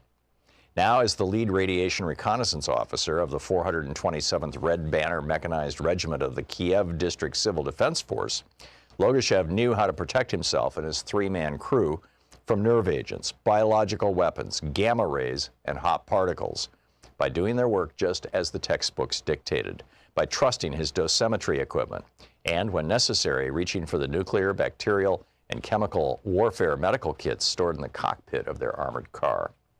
But he also believed that the best protection was psychological. These men who allowed themselves to fear radiation were most at risk. But those who came to love and appreciate its spectral presence, to understand its caprices, could endure even the most intense gamma bombardment and emerge as healthy as before. As he sped through the suburbs of Kiev that morning at the head of a column of more than 30 vehicles summoned to an emergency at the Chernobyl nuclear power plant, Logachev had every reason to feel confident. The spring air blowing through the hatches of his armored scout car carried the smell of the trees and the freshly cut grass. His men, gathered on the parade ground just the night before for their monthly inspection, were drilled and ready. At his feet, a battery of radiological detection instruments, including a newly installed electronic device twice as sensitive as the old model, murmured softly, revealing nothing unusual in the atmosphere around them. But as they finally approached the plant later that morning, it became clear that something extraordinary had happened. The alarm on the radiation dosimeter first sounded as they passed the concrete signpost marking the perimeter of the power station grounds, and the lieutenant gave orders to stop the vehicle and log their findings. 51 roentgens per hour. If they waited here just 60 minutes, they would all absorb the maximum dose of radiation permitted Soviet troops during wartime. They drove on, following the line of high-voltage transmission towers that marched toward the horizon in the direction of the power plant. Their readings climbed still further before falling again. Then, as the armored car rumbled along the concrete bank of the station's cooling canal, the outline of the fourth unit of the Chernobyl nuclear power plant finally became visible, and Logachev and his crew gazed at it in silence. The roof of the 20-story building had been torn open, its other upper levels blackened and collapsed into heaps of rubble. They could see shattered panels of ferroconcrete, tumbled blocks of graphite, and here and there the glittering metal casings of fuel assemblies from the core of a nuclear reactor. A cloud of steam drifted from the wreckage into the sunlit sky. Yet they had orders to conduct a full reconnaissance of the plant. Their armored car crawled counterclockwise around the complex at 10 kilometers an hour. Sergeant Vlaskin called out the radiation readings from the new instruments, and Logashov scribbled them down on a map, hand-drawn on a sheet of parchment paper in ballpoint pen and colored marker. 1 röntgen per hour, then 2, then 3. They turned left and the figures began to rise quickly. 10, 30, 50, 100. 250 röntgens an hour, the sergeant shouted, his eyes widening. Comrade Lieutenant, he began, and pointed at the radiometer. Logashev looked down at the digital readout and felt his scalp prickle with terror. 2,080 röntgens an hour, an impossible number. Logashev struggled to remain calm and remember the textbook, to conquer his fear. But his training failed him, and the lieutenant heard himself screaming in panic at the driver, petrified that the vehicle would stall. Why are you going this way, you son of a bee? Are you out of your effing mind? If this thing dies, we'll all be corpses in 15 minutes. Part 1, Chapter 1, the Soviet Prometheus. At the slow beat of approaching rotor blades, black birds rose into the sky, scattering over the frozen meadows and the pearly knots of creeks and ponds lacing the Pripyat River basin. Far below, standing knee-deep in snow, his breath lingering in heavy clouds, Viktor Brukhanov awaited the arrival of the nomenklatura from Moscow. When the helicopter touched down, the delegation of ministers and Communist Party officials trudged together over the icy field. The savage cold gnawed at their heavy woolen coats and nipped beneath their tall fur hats. The head of the Ministry of Energy and Electrification of the USSR and senior party bosses from the Soviet Socialist Republic of Ukraine joined Brukhanov at the spot where their audacious new project was to begin. Just 34 years old, clever and ambitious, a dedicated party man, Brukhanov had come to Western Ukraine with orders to begin building what would become the greatest nuclear power station on Earth. Midnight at Chernobyl.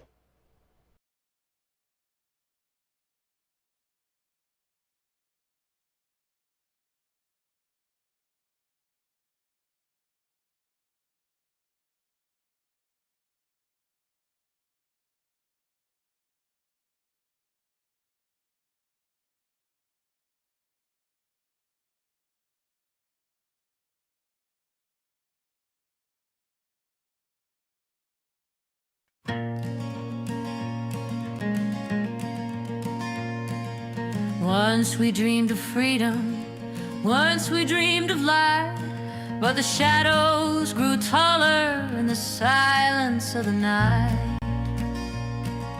He came with a promise, I'll make you great again, but he sold out the people for the gold of wicked men. This is the great American betrayal, where the rich grow fat and the hungry wail. He tore the flag and sold the dream, turned our justice into a scheme. Oh, we're bleeding red, white, and pale in the great American betrayal. 35 minutes past the hour. Welcome back. This is an amazing story. It's from a newsletter, a Substack newsletter called Dissent in Bloom, dissentinbloom.substack.com. And the story starts out, picture this. Sarah had just given birth 3 weeks ago. Her body is still healing, swollen, eyes heavy from the sleeplessness that comes with a newborn's cries. This was their third boy, and though her hands were going to be full, her heart had never felt fuller. It was fall in Oregon. The red, orange, and yellow leaves fell outside. Children were preparing for Halloween. Her apartment smelled of coffee, milk, and baby lotion. Her husband, lovingly called Yomi, was heading back to work today. He didn't want to leave her side yet, but, he had to make a living here. Rent was due in a few days. The bills don't pause. In America, the landlord and the light company don't care if you've just brought life into the world, and evidently neither does ICE. because on October 26th of 2025, this was what, 2 weeks ago? It's November, October. Abayomi Daramola was taken from his wife and children, taken by masked men as he left for work that day. Now, this is a guy who had a green card. This is a guy who did everything right. He came to the United States legally. He applied for residency. He has a job. He has a wife. He has 3 kids. And by afternoon, everything that they had built, 10 years of home, family, safety, collapsed in the space between a knock on the door and the click of handcuffs. During the arrest, Sarah said one of the agents barely looked at her. He just muttered that her husband was being taken. There was no explanation and no mercy. Again, this guy has a green card. They were gone. He didn't even have a chance to show them that he was legal. They didn't seem to care anyway. See, Yomi had lived here for 10 years. He came from Nigeria, built a life, earned his green card, followed every rule this country told him would keep him safe. He wasn't hiding. He wasn't illegal. Sarah is left standing in the doorway, holding the baby, watching the only world she knew collapse. A father taken from his newborn son before his newborn son could even recognize his face, and taken from 2 little boys who have never known life without their daddy. In the span of just 3 days, Yomi was moved between 4 different detention centers. Every transfer meant new chains on his wrists and ankles, new officers, new walls that smelled of bleach and metal. He reported being shackled the entire time, wrists sore from where the metal rubbed against his skin, his legs stiff from sitting in the same position for hours. They wouldn't let him shower. They wouldn't even let him use a bathroom. For more than 72 hours, he sat in chains, sweating, aching, humiliated. The air was thick and sour. His clothes clung to him. Every mile of that journey stripped away another layer of his dignity. This was a man who'd done everything right. He had followed every rule. Kristi Noem has said on record several times that the goal is to make ICE detention so cruel, so inhumane, and so tortuous that immigrants would rather go back to places where they risk life and limb than stay and be abused. The story goes on. In Oxnard, California, 2 young children were found crying inside a truck after their father was taken at a gas station. In Massachusetts, a 12-year-old boy was left wandering the street after ICE arrested the adult he was with. These are not isolated incidents. These are routine acts of cruelty dressed up as law enforcement.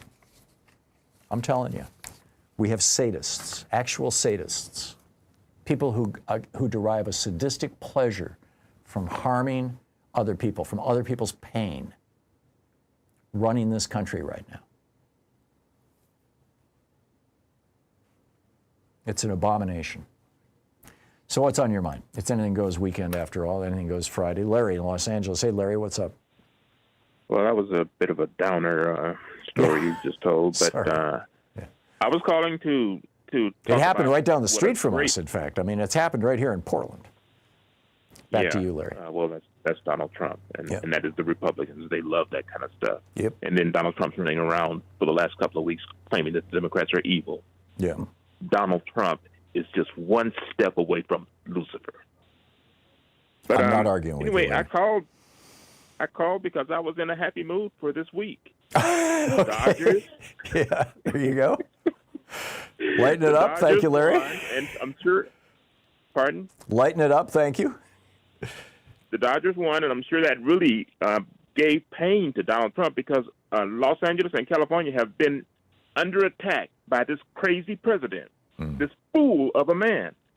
But the Dodgers won, and Donald Trump, I'm sure, didn't have a team in that World Series because it was Canada versus Los Angeles, right. Canada versus California.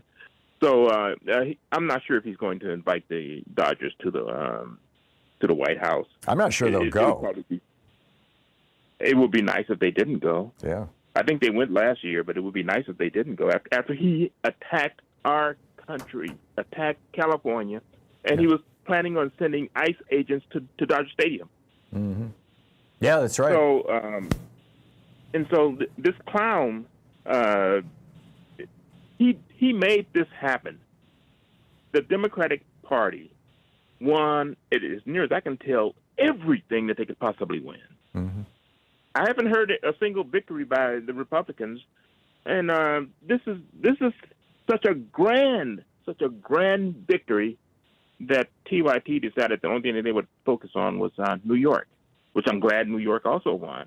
The Democrats won that. But TYT hates the Democrats. I know. And the only part of the Democratic Party having a some sort of a insurrection is TYT hating the Democrats. Yeah, let's not talk about other people here, Larry. Let's just keep it between us, okay? All right. So anyway, I am curious your thoughts on the headline at the top of the Financial Times today is about how the tech industry is taking a hit. I have been saying for some time that Moore's Law is going to catch up with all this AI investment, that we're looking at a major bubble here. Moore's Law burst the bubble in 1999. You know, the idea that every 2 years technology doubles its capacity and cuts in half its price. AI chips are running even faster than that. You know, it's like Moore's Law squared. And I think we're going to soon discover that we don't need an awful lot of this technological, physicality, the build out. These giant data centers will be replaced by much smaller things. And that's going to blow up the market. What do you think? I do think that the tech has gotten way ahead of itself, and it's primarily because of Powell and Ben Bernanke bringing us quantitative easing, which then put roughly $4 trillion into the tech industry, mainly to pump up Donald Trump's bona fides. Yeah, and that is what's going to cause the tech, because lately what they have been doing is they have been investing in other tech companies, corporations. Yeah. So they're they call it like circular investing or something. There's a phrase that I keep seeing in the Financial Times where the chip company buys the software company and the software company buys into the chip company and both of them buy into the hardware company. And pretty soon they all kind of own each other, and it's like a dog chasing its tail going faster and faster and faster until it's exhausted, right?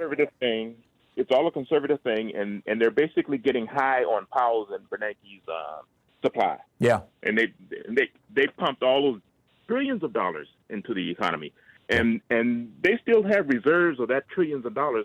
And when things start going bad, what they do is they just start self-investing, rubbing each other, getting all wet and sloppy.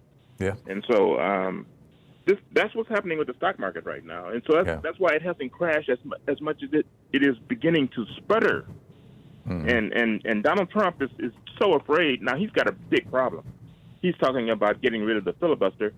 And in doing that, then that means that we're going to start getting our financial reports, the data is going to start coming back in, and it may show that our economy is already in recession. Yeah. And Challenger Gray and Christmas is already, the private firm is talking about we've lost 1 million jobs since the beginning of the year. We haven't seen anything like that since the last two big crashes. Last week, when I talked to you, I had stated that Donald Trump is still stuck on 2 million jobs lost. And just today, he got on TV. He must have heard that. He got on TV and said he's seen the greatest job growth in history, and he has now seen 2 million jobs created since he was elected. Yeah. I mean, there's those old clips still floating around, of Ivanka Trump lying to people about the quality of the apartments that they were selling or the condos that they were selling in New York City. I think it was their Soho project. She kind of famously got busted for that or exposed. And I think he spent his entire career lying to the insurance companies about the value of his properties, lying to the tax collector about the value of his properties, et cetera. Lies have been the way that he has always succeeded. He built his empire based on lies. The whole, Celebrity Apprentice, the whole Apprentice thing was based on the lie that he was a successful businessman, when in fact he was massively in debt and a serial bankrupt. And I don't think, and so now he's falling back on what's always worked for him, which is lying. Yeah. And I don't think it's going to work anymore. There's absolutely no evidence that he has seen 2 million jobs created since he got his second term. And in fact, it's the opposite. The last time that they were bragging about how many jobs that Trump had seen, they were talking about 600,000. And that was, I think, in September. And we haven't gotten a report since September. And I just looked at the last reports we had. When we added them all, I added them all up in my head, and it came up to around 500,000 jobs since he started his second term. Yeah.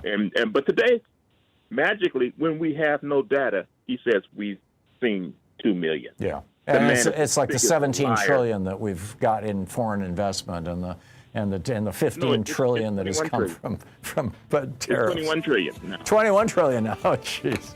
Yeah. Larry, it's always so nice to hear from you. Thank you for the call. I've got to run here, but I appreciate it. Good talking to you. 46 minutes and a half past the hour. I'll be back with more of your calls in just a minute. It's Anything Goes weekend here. Anything Goes Friday on the Thom Hartmann program. Stick around.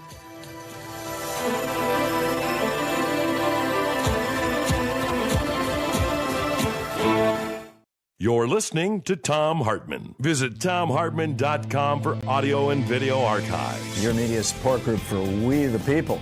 Right back with your calls in just a minute.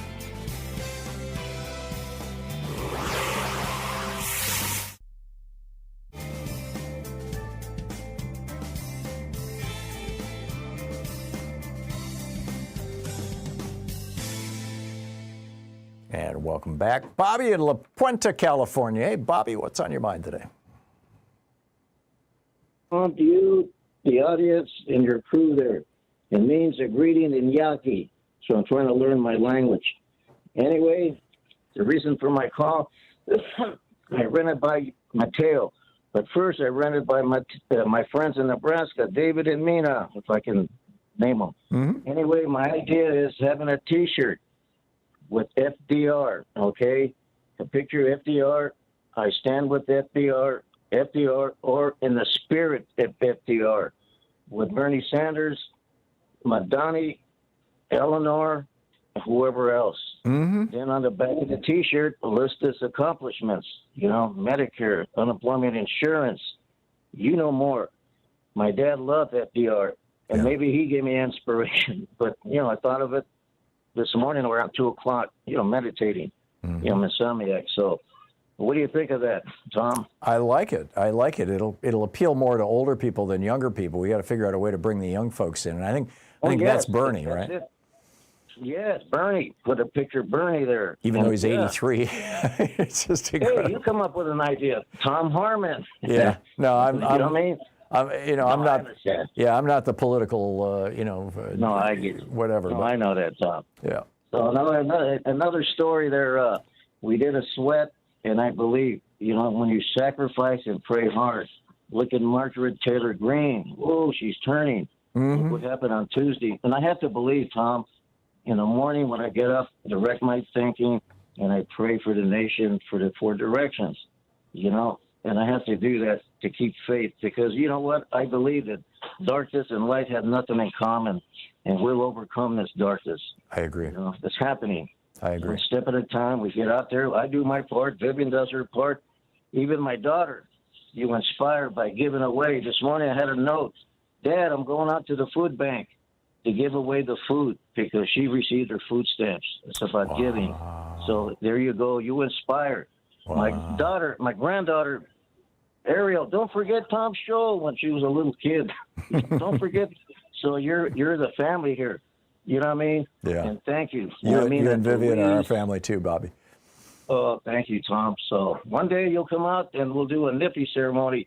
So happy anniversary. If I don't talk to you, on the 13th, I have a meet and greet with Rick Smith on my birthday, retired Teamster to Teamster. So, sweet. Great. Yeah, Rick is a good guy, and he's doing a great job following my show here on Free Speech TV. So. Oh, yeah. The other show, what is it? White Supremacy this week. I love those guys. Yeah. Or Midday News. Awesome guys. I'm telling you, I try to pass it on. Shame on people that don't get it, but I keep promoting it, Tom. Yeah, Free Speech TV is building a good lineup. They're doing a good job, and I know you're a big supporter of theirs, Bobby, and have been for years and years. And good on you keep for pushing, that. Tom. Yeah, well, that's what we got to do. Keep on pushing. That's what we got to do. Keep doing the sweats, keep saying the prayers, and keep waking people up. Everyone. And next time I'll share a story about nature it's hard to believe that it's real. You shared about your cat. And real quick, if I can, getting my granddaughter, it was overcast, the sun, and it was a crow and a red-tailed hawk around the sun. Mortal enemies. It was a message for me. A red-tailed hawk and a crow around the sun. Okay. Think about it. So, All right. Thank you, Tom. Thank you, Bobby. Dios and Chania. Yeah, you got it. Dios and Chania. Have a great weekend, everyone. Thank you very much. Thank you. 51 minutes past the hour. Back with you in 60 seconds.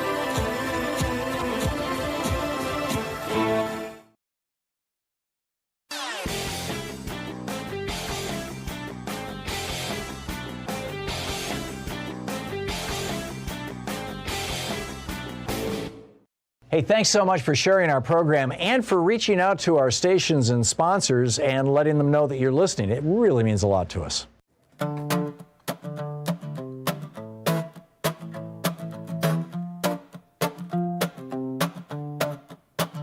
He stood up tall with a clueless grin, said, do I gotta follow laws again? Like the rules are optional, some kind of whim, just a rich guy's game, win-win for him. But buddy, this ain't Mar-a-Lago, you can't just rule by yes or no. There's a document older than your spray tan hue, it's called the Constitution, and it applies to you.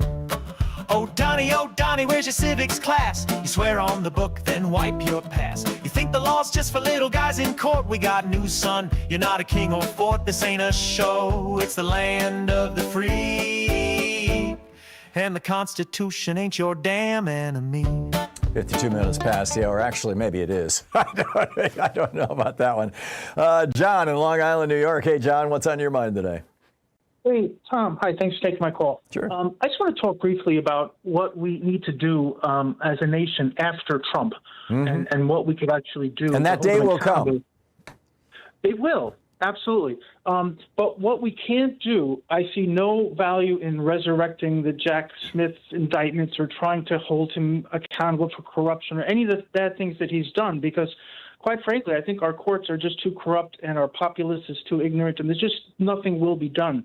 However, I think there is hope. I think now that Trump has decided that he can do extrajudicial killings in international waters, that we can actually get the International Criminal Court involved and prosecute him in courts that are outside of our Supreme Court, etc. What do you think about that? You know, this is what happened to Duterte. He's sitting in a jail cell right now at The Hague in Holland, in the Netherlands. Yes.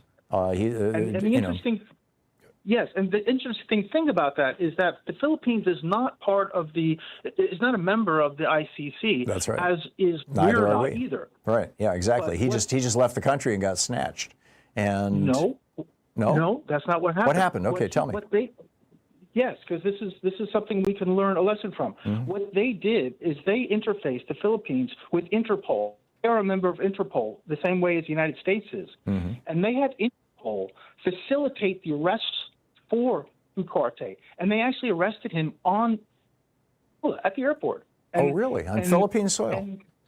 Yes, they had a private plane set to take him to The Hague. They had it all set up. And Duterte thought he actually had several flights planned to land. He thought he would trick people. He didn't think they would actually be able to get him on his home soil. But they did through Interpol. And if the Democrats would, just get some will. And, well, Jack Smith used to work for those people. Well, there's a connection, and there's something there. And I think that the Democrats should be using that as a platform for 2028 even. We cannot just turn the page like we do time after time where the new president, tries to ignore the past and move forward. We're not ever going to move forward or change unless something is done about these crimes.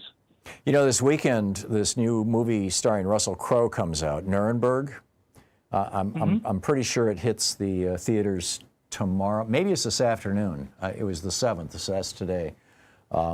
And I'm really looking forward to seeing it. Russell Crowe is a brilliant actor, but more than that, I think it's going to cause a lot of people to think along the same lines that you're thinking right now, John. And I think it's going to provoke some real interesting conversations over the next couple of weeks. And I'm with you. We need accountability. We can't just let this guy skip like Merrick Garland let him go for the first 2 years, sadly.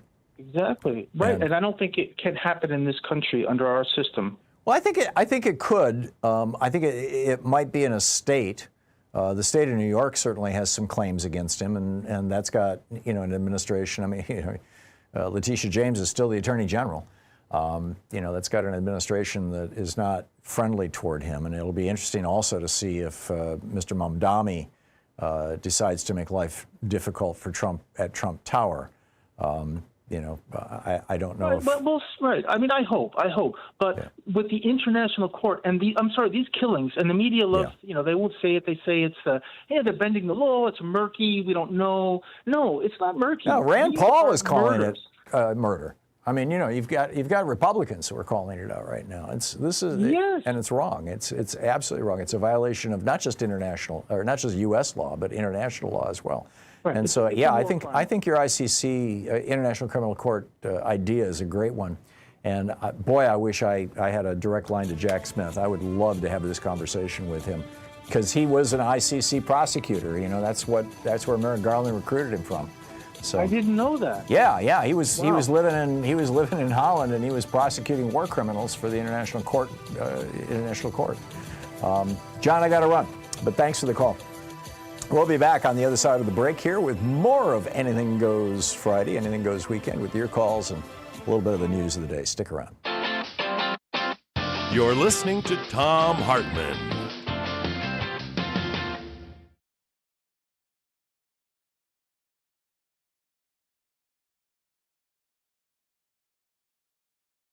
In addition to bringing you the Thom Hartmann program here on Free Speech TV and Video Media Online, we also have a whole set of ways you can interact with us and tools you can use to spread the word about the importance of democracy and the threats to it in our republic.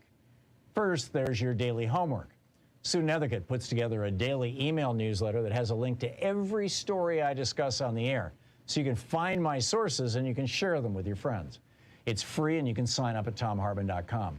Second, I publish my daily take every day over at the hartmannreport.com website. That's also free if you want the daily 5 days a week rant in your inbox. No ads either. Third, we have the podcasts. There's the free 1-hour version of our daily show that's advertising supported. You can find that wherever you get your podcasts normally. And then there's also the podcast of the entire 3-hour show with no advertisements, and that's available by subscription over at thomhartmann.com. So check them all out at thomhartmann.com and hartmannreport.com.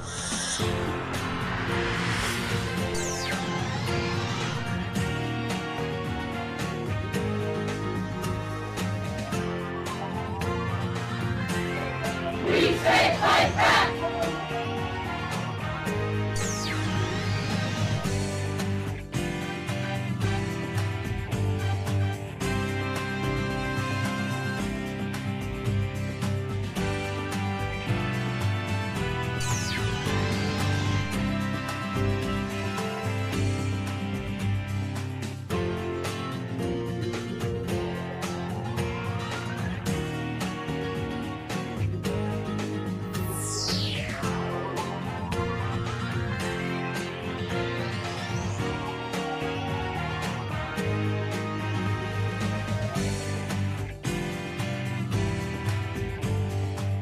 Our book today in the Thom Hartmann Book Club is by P.E. Moskowitz. It's The Case Against Free Speech, the First Amendment, Fascism, and the Future of Dissent. This is from the introduction. This book is not anti-free speech. It is anti the concept of free speech. It's an important distinction. Everyone should have the right to say what they want. I will not argue otherwise. I am not an authoritarian. In this book, I will not argue that the United States should adopt laws banning racist speech, like the ones that have proliferated throughout Europe, for example. I think those laws are often counterproductive and end up being used against leftists instead of against racists. I won't argue that Nazi speech should be outlawed as it is in Germany. I won't argue that the First Amendment should be reformed nor more firmly upheld.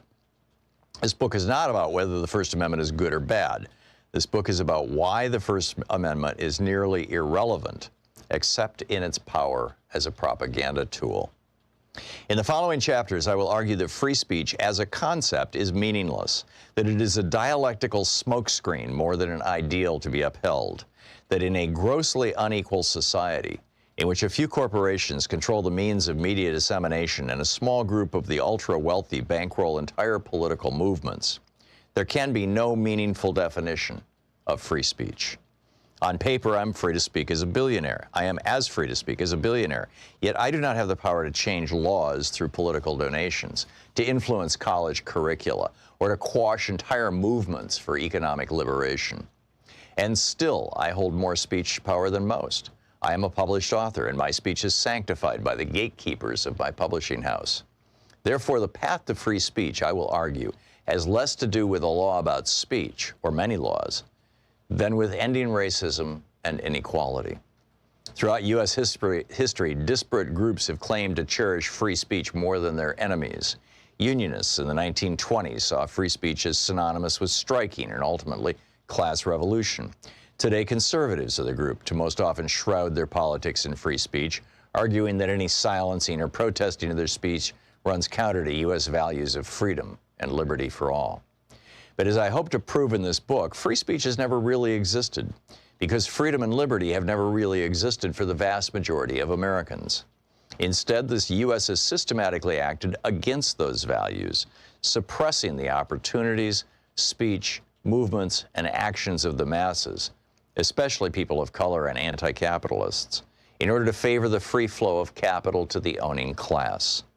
This oppression and suppression have been constant since the founding of this country, and therefore free speech is a hollow signifier, pointing to a past that never existed. The funny thing about free speech is that it's been used to fight for and against these liberties, both as a guise for the wealthy and powerful to oppress the poor, like the Koch brothers and their supporters using free speech to push through anti-democratic legislation and rip apart campaign finance laws, and as a rhetorical tool for the working class to further their cause, as happened in the early 1900s when leftists argued that free speech includes the freedom to riot, and the ACLU argued it was the only way to prevent a violent revolution. I don't argue that one definition of free speech is more legitimate than the other, but that they are all relatively empty signifiers, hiding more tangible structures of power and ideas underneath them. So why write a book on free speech if I think the term is essentially meaningless? Because the concept holds so much weight in our country. We argue endlessly about whether it's being trampled on, whether college students hate it, whether the government is adequately upholding it, but we rarely ask what free speech is, or how we got to the free speech crisis we supposedly face today. When you scratch the surface of conversations over free speech, you find more difficult issues underneath. It's much easier to talk about the ability of conservatives to speak on college campuses than about the systemic racism, sexism, and transphobia college students experience. And those are the things students who protest campus visits by right-wing conservatives are actually fighting against. It's easier to fantasize about a country that values free speech than to grapple with the fact that we place so much emphasis on free speech while jailing dissidents and allowing tens of millions to live in poverty. What is free speech to someone who works 60 hours a week and has no time nor any platform to use their supposed right? There is relatively little literature and philosophy on free speech, despite the fact that it has been in constant contention since the founding of this country. Even the legal history of the First Amendment is sparse for something so foundational to the values of our country. A few have seriously grappled with ideas of what free speech does and does not mean, most notably literary theorist Stanley Fish, who has argued that the term does not mean much at all. Leftists like Noam Chomsky have written about free speech tangentially in their explorations of media as a propaganda tool. Most history books on speech are written as hagiographies, unquestioning the intent of the Founding Fathers and their morals, with a few notable exceptions, such as Laura Weintraub's The Taming of Free Speech. I don't intend to fill the yawning gap of research history and philosophy. This is not a definitive account of free speech, but a necessary intervention, prodding us to be more critical of the term, and maybe along with it, of the other lofty concepts we must hold near and dear. The case against free speech.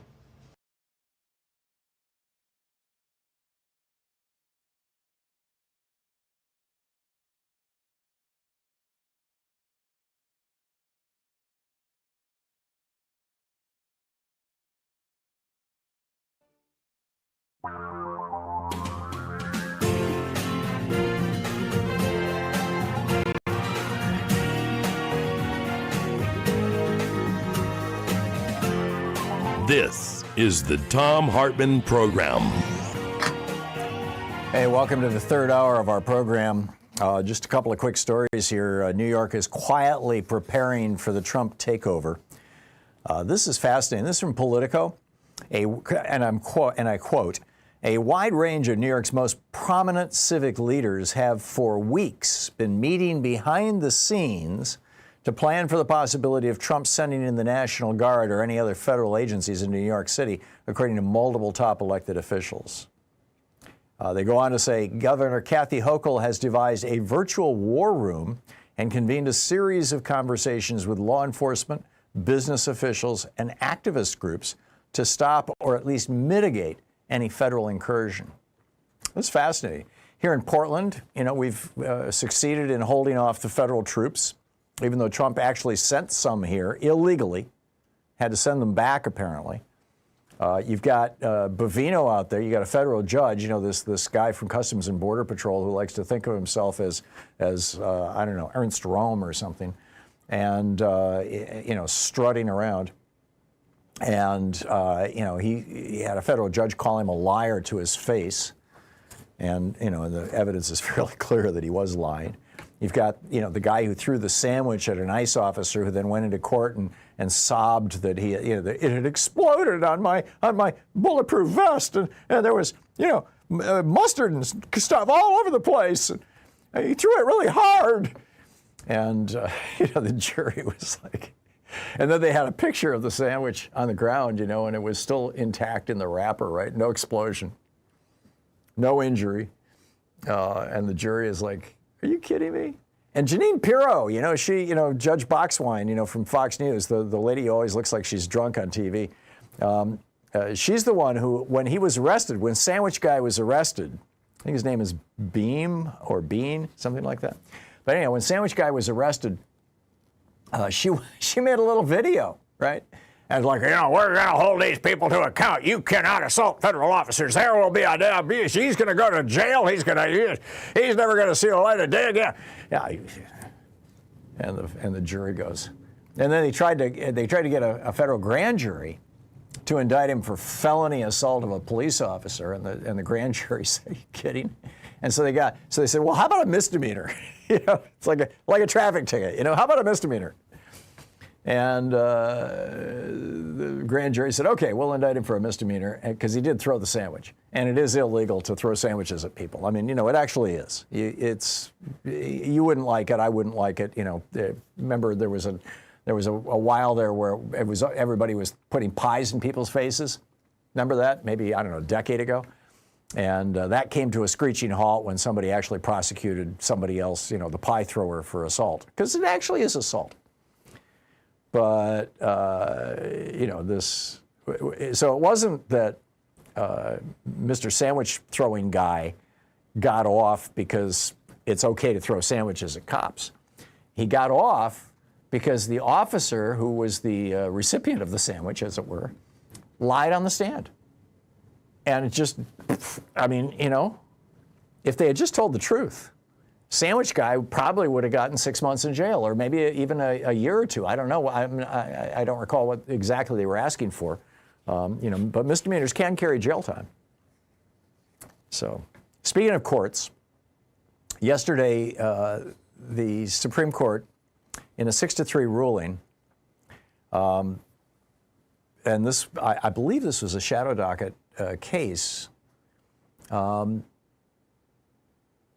But in a 6-3 ruling, they reversed a lower court order. Now, for the past 33 years, if you are a trans person in the United States and you actually go through the surgery to change your gender, which is substantial. I mean, a member of my family has gone through this. I know other people who have gone through this.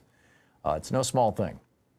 And you become a different gender. You go from male to female or female to male, or to other. And for 33 years, if you went through that surgery, you got the new gender on your passport. as makes perfect sense. I mean, you now have different equipment, as it were.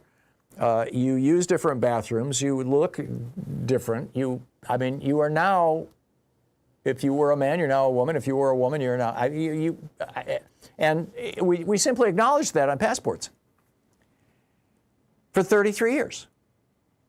And then these right-wing religious zealots who have taken over the Republican Party come along and start leaning on Trump, who doesn't give a damn about this stuff. I mean, Donald Trump had gay friends when he was, Donald Trump hangs out with people who rape children, for God's sake. He doesn't, even for those Republicans who are arguing that this is all perversion, right, Trump would be fine with it. Not that it is, of course. I'm not arguing that at all, but I'm trying to show just how, what a cynical hypocrite Trump is when he comes out and says, "Oh yeah, well, we got to change this. We got to fix this. These passports, they have to reflect the actual genetic. If do you have XY chromosomes or XX chromosomes? What is it?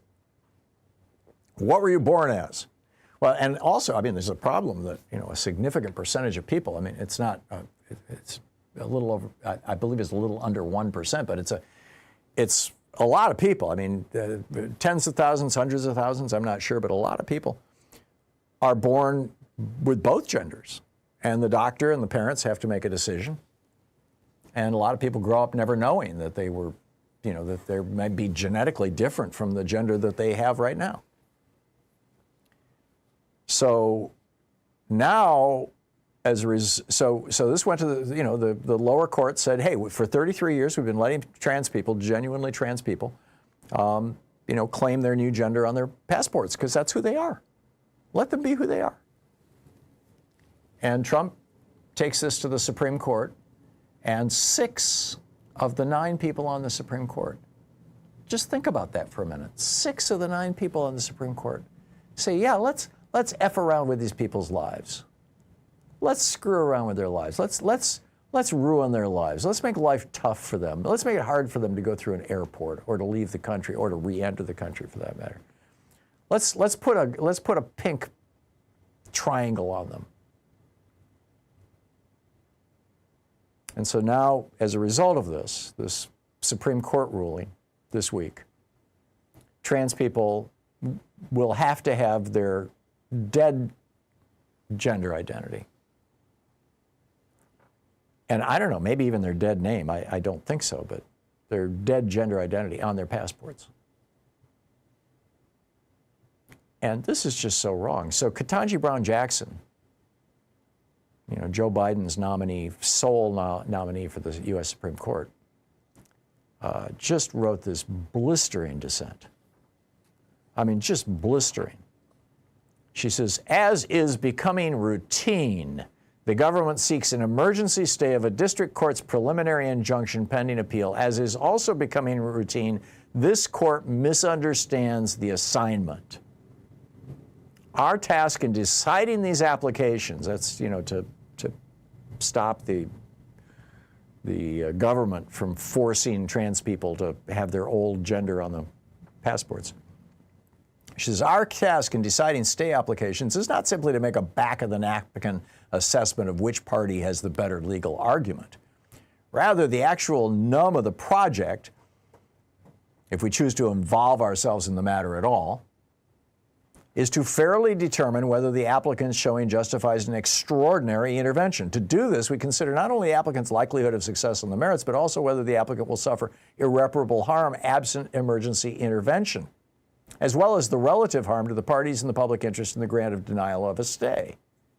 Right? So, in other words, we shouldn't even be intervening in this because the lower court already said the status quo is just fine. Let these people live the damn lives.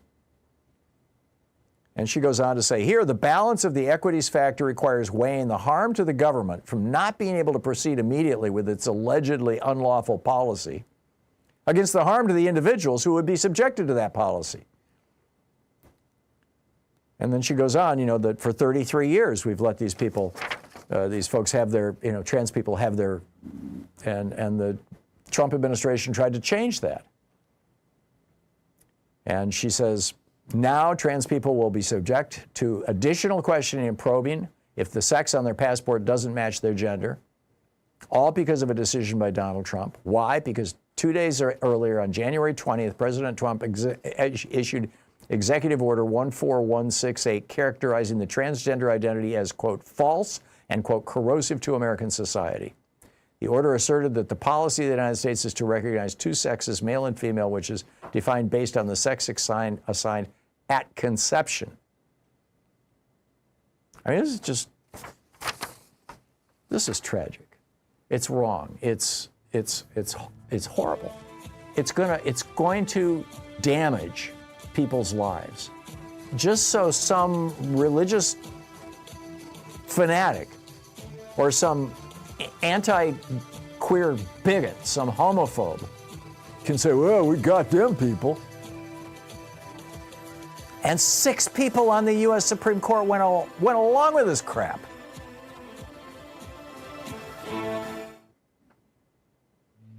This is the Thom Hartmann Program. This is so wrong, it's astonishing. I'll be back with your calls. It's Anything Goes Weekend. What's on your mind? Stick around. We'll be right back.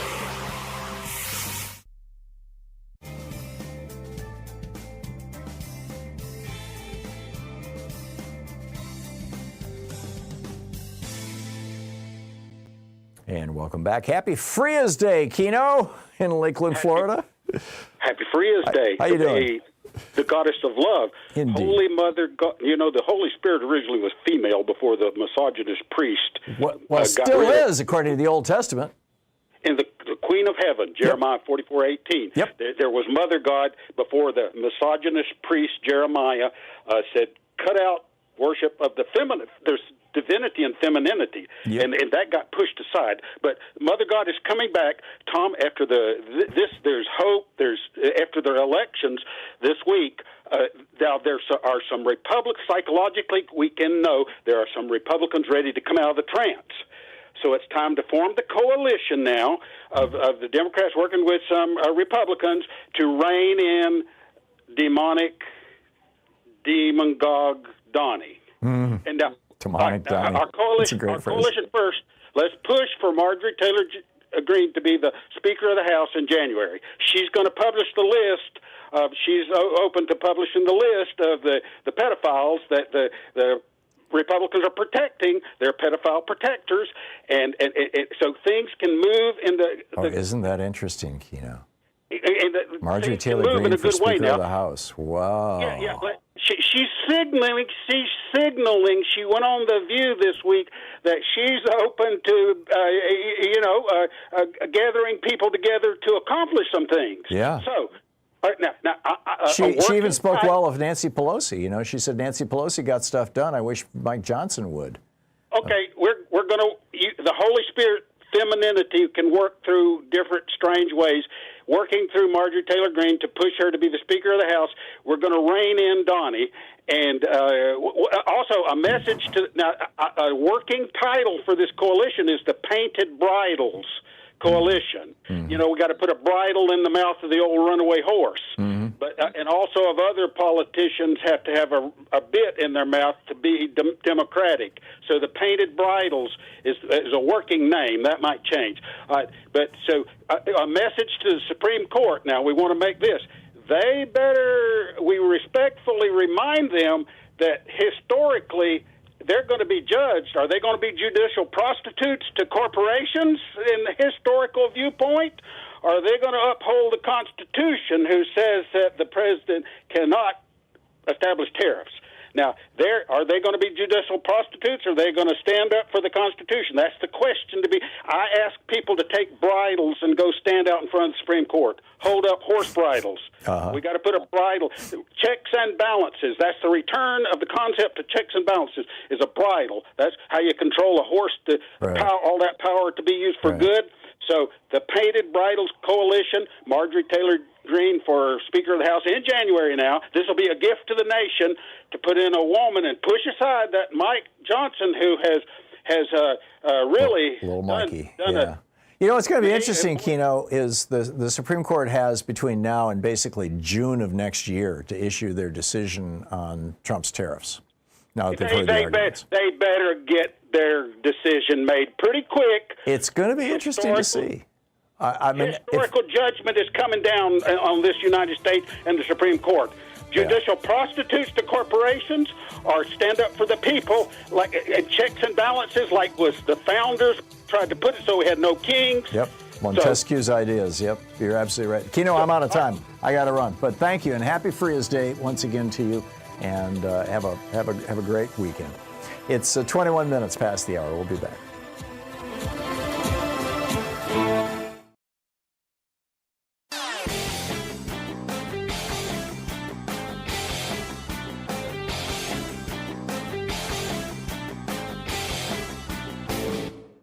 Missed my opening rant today? It's usually published over at HartmannReport.com, where you can read it and share it with your friends for free. Check it out, HartmannReport.com. Donald Trump lost, voter suppression won in 2024. That's the headline over at HartmannReport.com, and just a brilliant article written by Greg Palast, exclusively for the Hartman Report. He writes, Trump lost. That is, if all legal voters were allowed to vote, if all legal ballots were counted, Trump would have lost the states of Wisconsin, Michigan, Pennsylvania, and Georgia. Vice President Kamala Harris would have won the presidency with 286 electoral votes. And if not for the mass purge of voters of color, if not for the mass disqualification of provisional and mail-in ballots, if not for the new mass vigilante challenges in swing states, Harris would have gained at least another 3.5 million votes, topping Trump's popular vote tally by 1.2 million. Greg brings us the numbers. He lays it out. You can read it over at HartmannReport.com, absolutely free. It's titled Trump Lost, Vote Suppression Won at HartmannReport.com. Check it out. There is a house in Washington they call the Fallen One. It's filled with gold and grievance, and it's poisoned what we've done. My mother taught me justice. My father spoke of grace. But now that house has traded both for rage and a red hat face. He came down golden escalators with fire behind his grin. He fed the mob their fantasies and cashed their anger in. Oh, tell your daughters everywhere to look what hate has spun. Don't let them walk the path that leads to the house of the fallen one. 24 minutes past the hour. Welcome back. Anything Goes weekend. What's on your mind today? Robin in Kingston, Washington. Hey, Robin, what's up?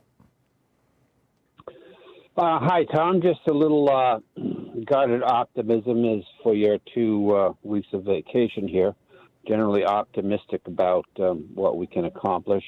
I am too. Rebuilding our governances, okay? Yeah, and Jefferson Smith will be here every single day, keeping you all up to date on everything that's going on. So please be nice to him, but stick around.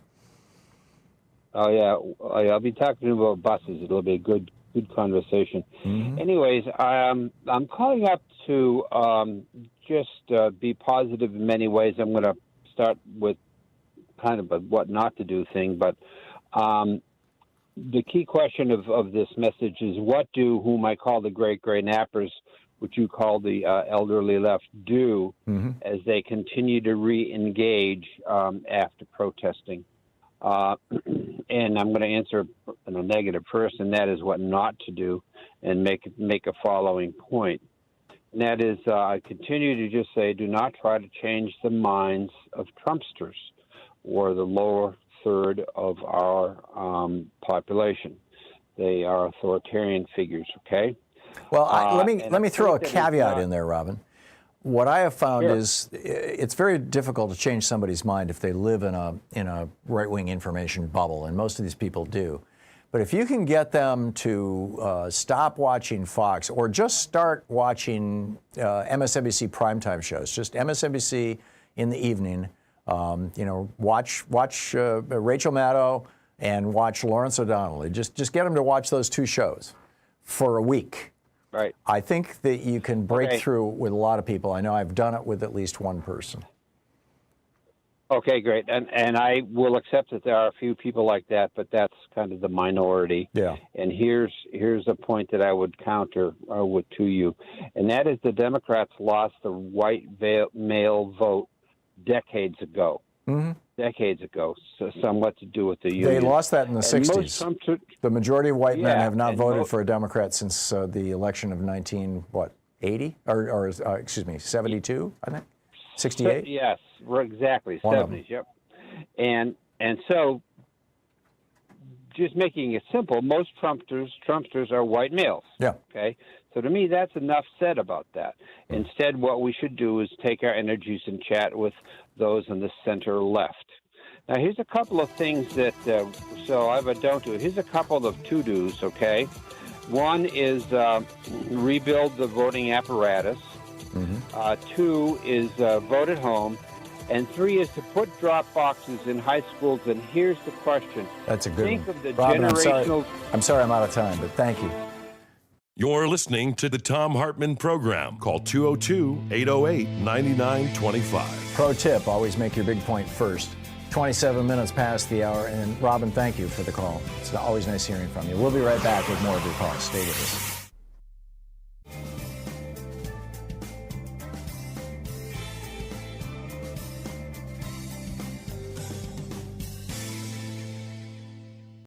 The Thom Hartmann book report today, or book club today, is Cuban Women Confront the Future. It's an interview with Vilma Espin. Vilma Espin was the president of the Federation of Cuban Women since its founding in 1960, and was the chair of the Commission for Social Prevention and president of the Infancy Institute and the International Federation of Democratic Women. And it's a long-form interview, actually, the book.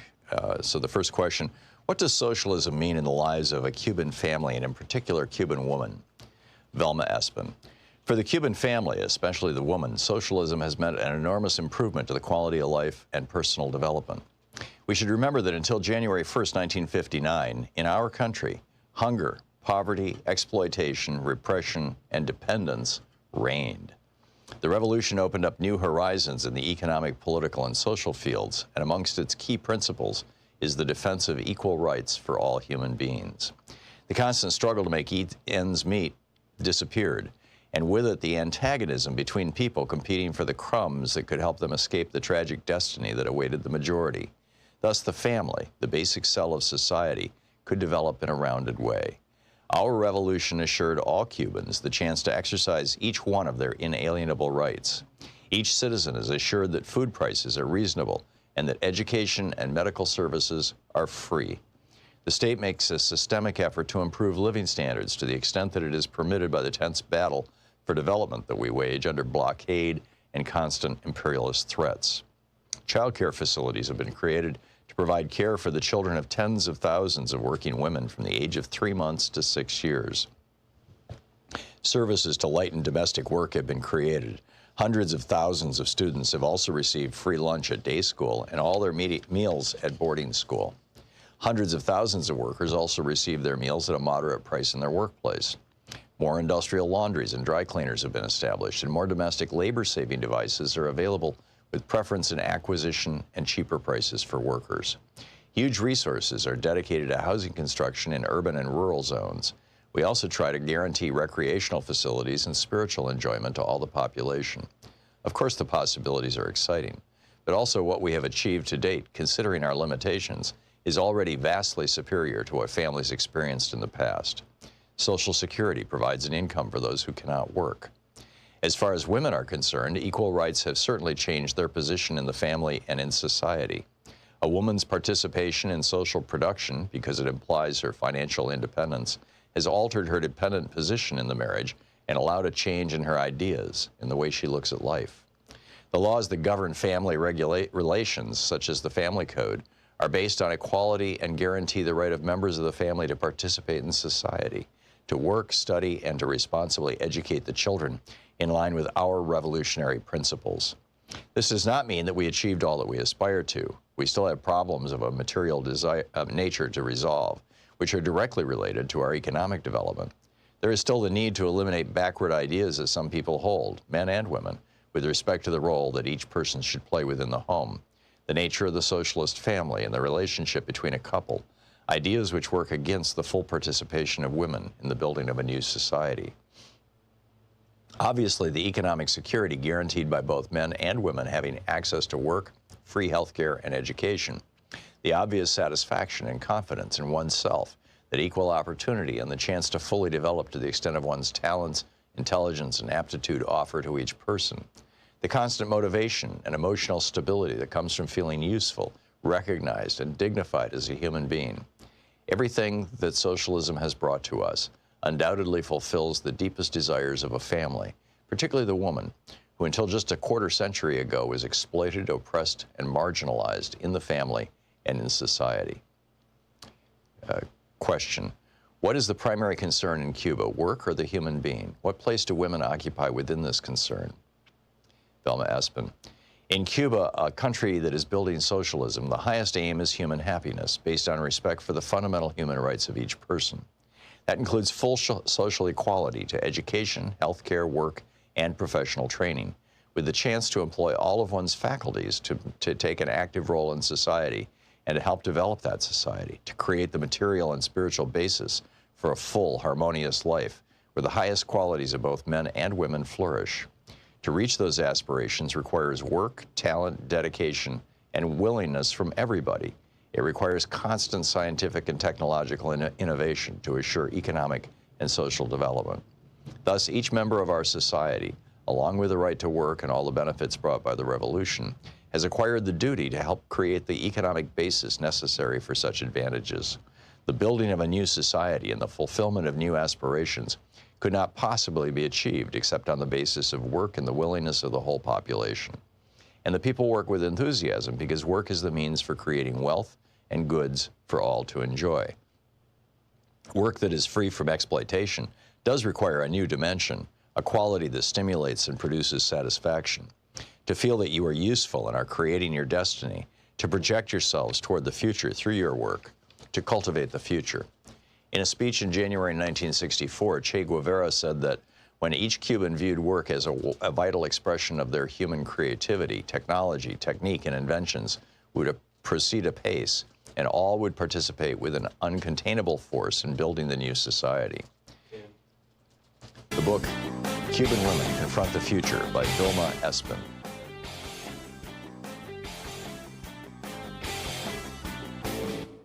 Help support Progressive Radio. If you're listening to us on a commercial station, call their advertisers and let them know you're listening. If you're listening to us on Pacifica, one of our many nonprofit stations, please support them when they do their fundraising drives. Thanks for supporting Progressive Talk Radio and tag you're it. Back in 1968, when Lyndon Johnson was president, Earl Warren resigned from the Supreme Court. He was a liberal, even though he had been appointed by Eisenhower. Johnson wasn't able to replace him, in part because of Republican opposition in the Senate. And so when Nixon came in, he had this opening, but he wanted to have two openings. He wanted to get rid of Abe Fortas, who was the most liberal member of the court.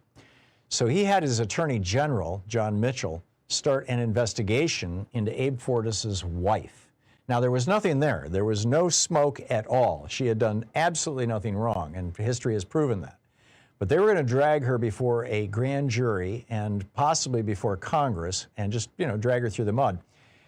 And this caused Abe Fortas to resign, and that gave Nixon two openings, and that's how the court turned to the right. I'm suggesting that Democrats should do the same thing with Justice Thomas. I've got an op-ed about it at Hartmann Report. You can read it over there. Check it out.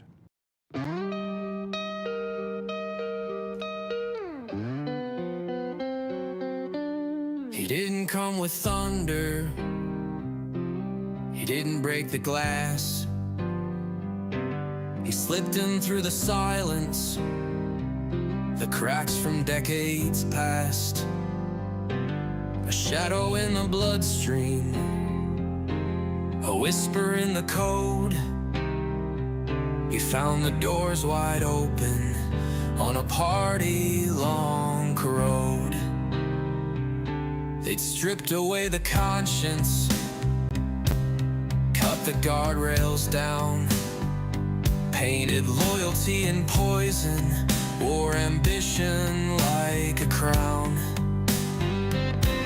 He offered them a mirror, they saw their thirst for might, and chose to dim the lanterns instead of light the night. He's the sickness, but they're the spread. Truth was starving, power fed, wrapped in robes of red and white. They danced while justice bled in flight, a hunger born of fear and fame. They gave the fire its holy name.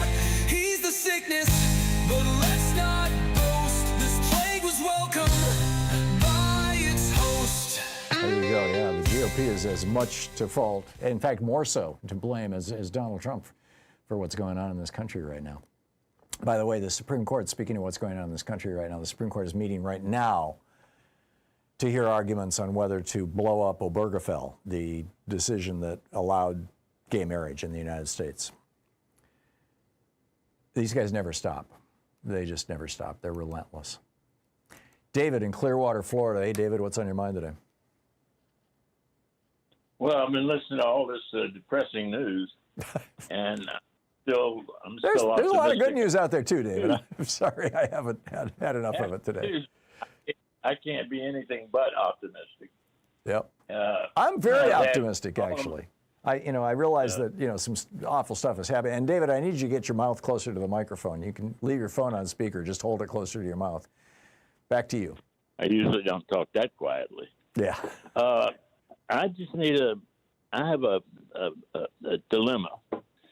I recognize that beginning in the Depression, when we were deciding whether it was going to be, the country was deciding whether it would be communism or it would be anarchy or it would be capitalism, something would bail us out of the thing capitalists put us in. They arrived at the New Deal. Mm-hmm. And it built a middle class. That's right. And it built the strongest nation on the face of the earth. Yep. We're now dismantling that just as fast as we can. We have been for 44 years, yep. Yeah, I know. Well, I've been around for 81 of those. So you've seen it. And, you know what I'm talking about. I've actually been on the right side for a while. We kept some black watermelon pickers out all day during an election when a liberal was running against our client, a conservative. And the guy came into the meeting after the election. We didn't know we were going to lose because everybody was more logical than we. But we cut down the losses. And so, I played in that system before I was old enough to vote. Interesting. And never went. I married somebody that was from the other party the same year that the county where we lived went absolutely to that party. Mm-hmm. That was when the Republicans took over our county. Mm-hmm. But so I never got into politics after that. But why did the specifically the French, why do they get so upset when we talk about socialism? Why do they talk? Is that European socialism is different? I know communist socialism was. Yeah. I know. Sorry, not communist. I know that the Soviet socialism, Soviet Union. Yeah. Theirs was different. Well, there's a lot of it? There's a lot of confusion about terminology, David, and some of it's justified. I mean, Karl Marx referred to communism as socialism. It was Engels who called it communism. He came up with that phrase, if my recollection is correct. And so communism, was based on Marx's notion of socialism, and that's why the Union of Soviet Socialist Republics, the USSR, was not called the Union of Soviet Communist Republics. It was the Socialist Republics. And they just used the language of Engels and then the language of Lenin that communism, that they were creating these giant communes, mostly agricultural, but there were some industrial as well. Right, and there were some plans about how many crops they would grow. Yeah, exactly. And they never. Yeah, never the 5-year plans and all this kind of stuff. But the bottom line is that for a long time, I mean, from roughly the Bolshevik Revolution. I mean, you could argue much longer than that. Abraham Lincoln and Karl Marx corresponded. I mean, they were contemporaries. In fact, those letters have been published now. You could argue that from the middle, anyway, of the 1800s of the 19th century, but certainly from the early 20th century until, really the 1920s or 30s, what we call communism was referred to as socialism. And what we call socialism now, like democratic socialism or, European socialism, was simply referred to as the New Deal and, the new way of doing things. Now, the Republicans tried to, during the New Deal, the Republicans tried to claim that what FDR was doing was communism. And that didn't fly. People wanted it. People wanted their jobs. They wanted their unemployment benefits. They wanted to be able to join a union. They wanted to have the right to vote. All that stuff that came along with the New Deal, that socialism stuff, particularly the economic part of it. But for a long time, conservatives in particular, Republicans broadly, have been playing these word games. And you see with Trump, I mean, he's calling Mamdani a communist. Mamdani's not a communist. He's not even close to a communist. It's the exact same thing as the 1956 advice that Joe McCarthy gave Republicans, which is never use the word democratic to describe members of the Democratic Party, which was named by Thomas Jefferson as the Democratic Party, by the way, the Democratic Republican Party back in the day. And they dropped the Republican in the 1820s. He said, instead, always call it the Democrat Party with emphasis on the rat. And they still do it. And they do it so much that on the TV news, on the Sunday shows, you hear the commentators refer to the Democrat Party. There's literally no such thing. Just like or the Speaker of the House, he does the same thing. Yeah, exactly. I mean, all of them. This is a Republican thing. If you're a Republican, you're not allowed to actually say the name of the opposition party, which is insane. I mean, can you imagine how the GOP, how these Republicans would act if all the Democrats started referring to them as the Jeffrey Epstein Republicans? Or something like that. I mean, it's like. I understand.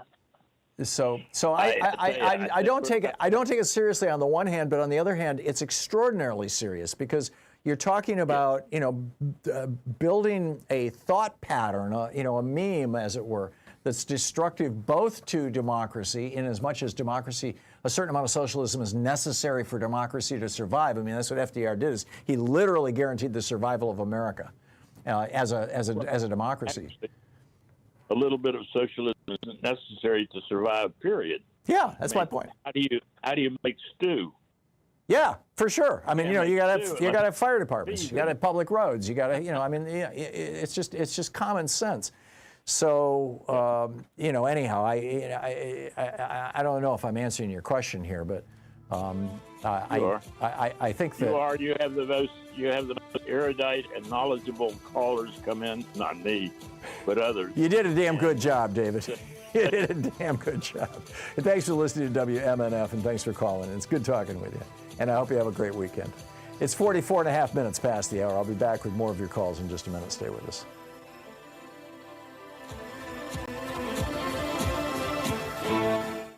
You're listening to Thom Hartmann. Visit ThomHartmann.com for audio and video archives. So Chuck Schumer just got up and said, give us a one-year extension, just a one-year extension on the ACA, and we'll give you the vote. Let's see how this plays out.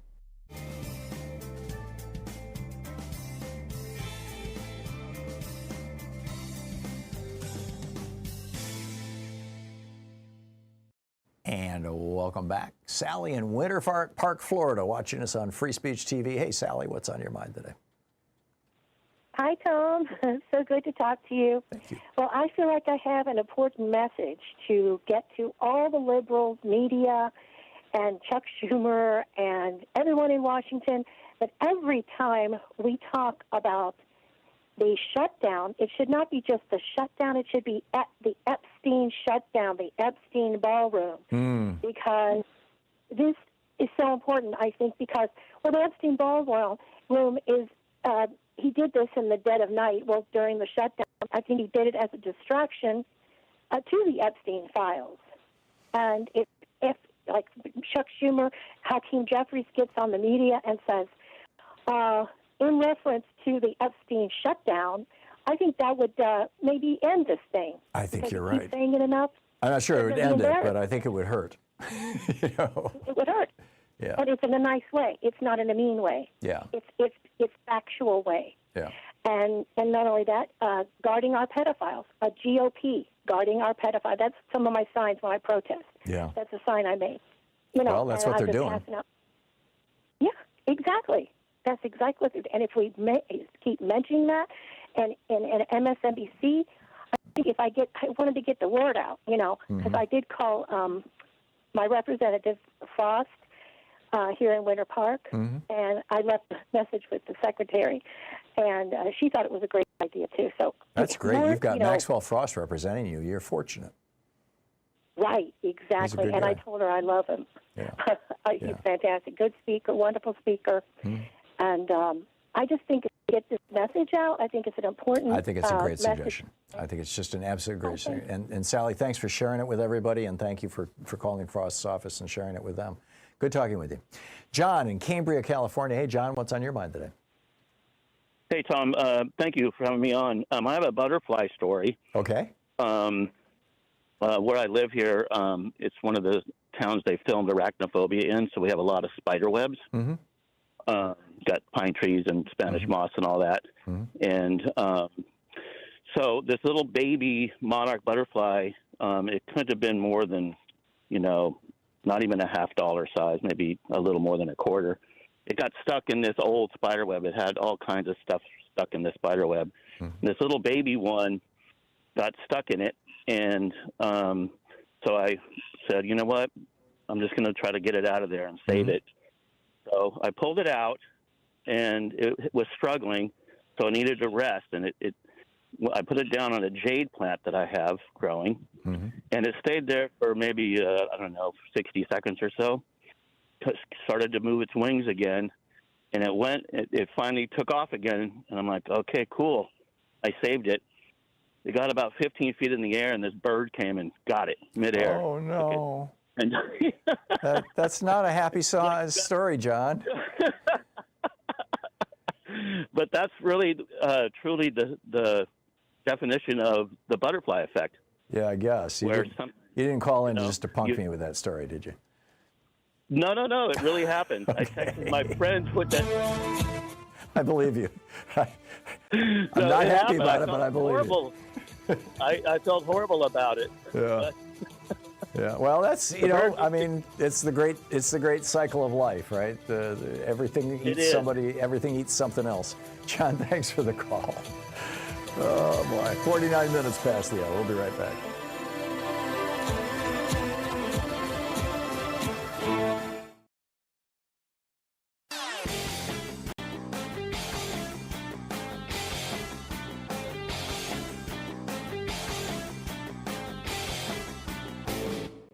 Hey, thanks so much for sharing our program and for reaching out to our stations and sponsors and letting them know that you're listening. It really means a lot to us.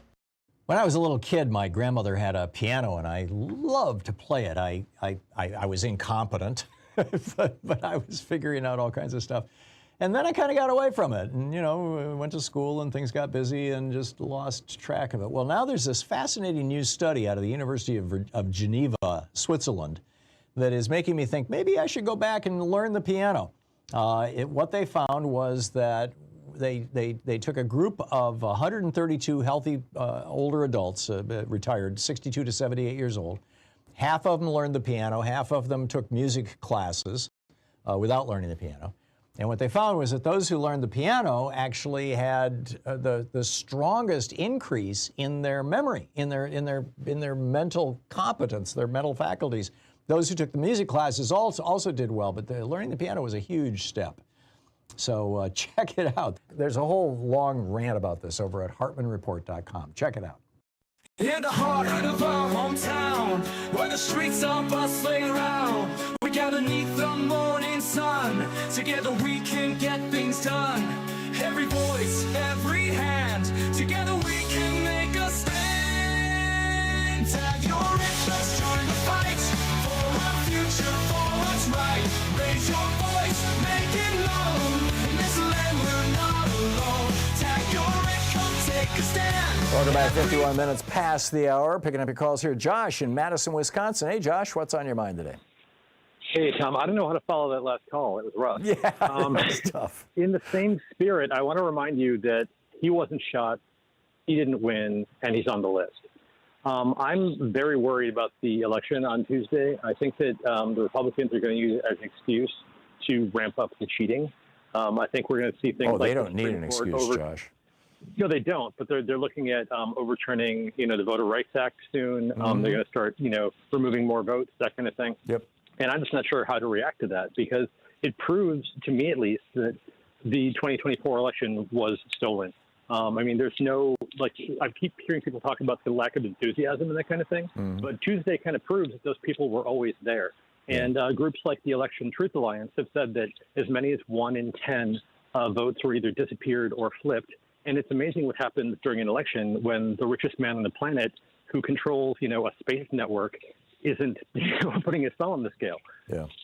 Yeah. I continue to be spooked, I guess is the right word, by Donald Trump standing on a stage with Elon Musk and thanking him for what he did with the computers in Pennsylvania on Election Day.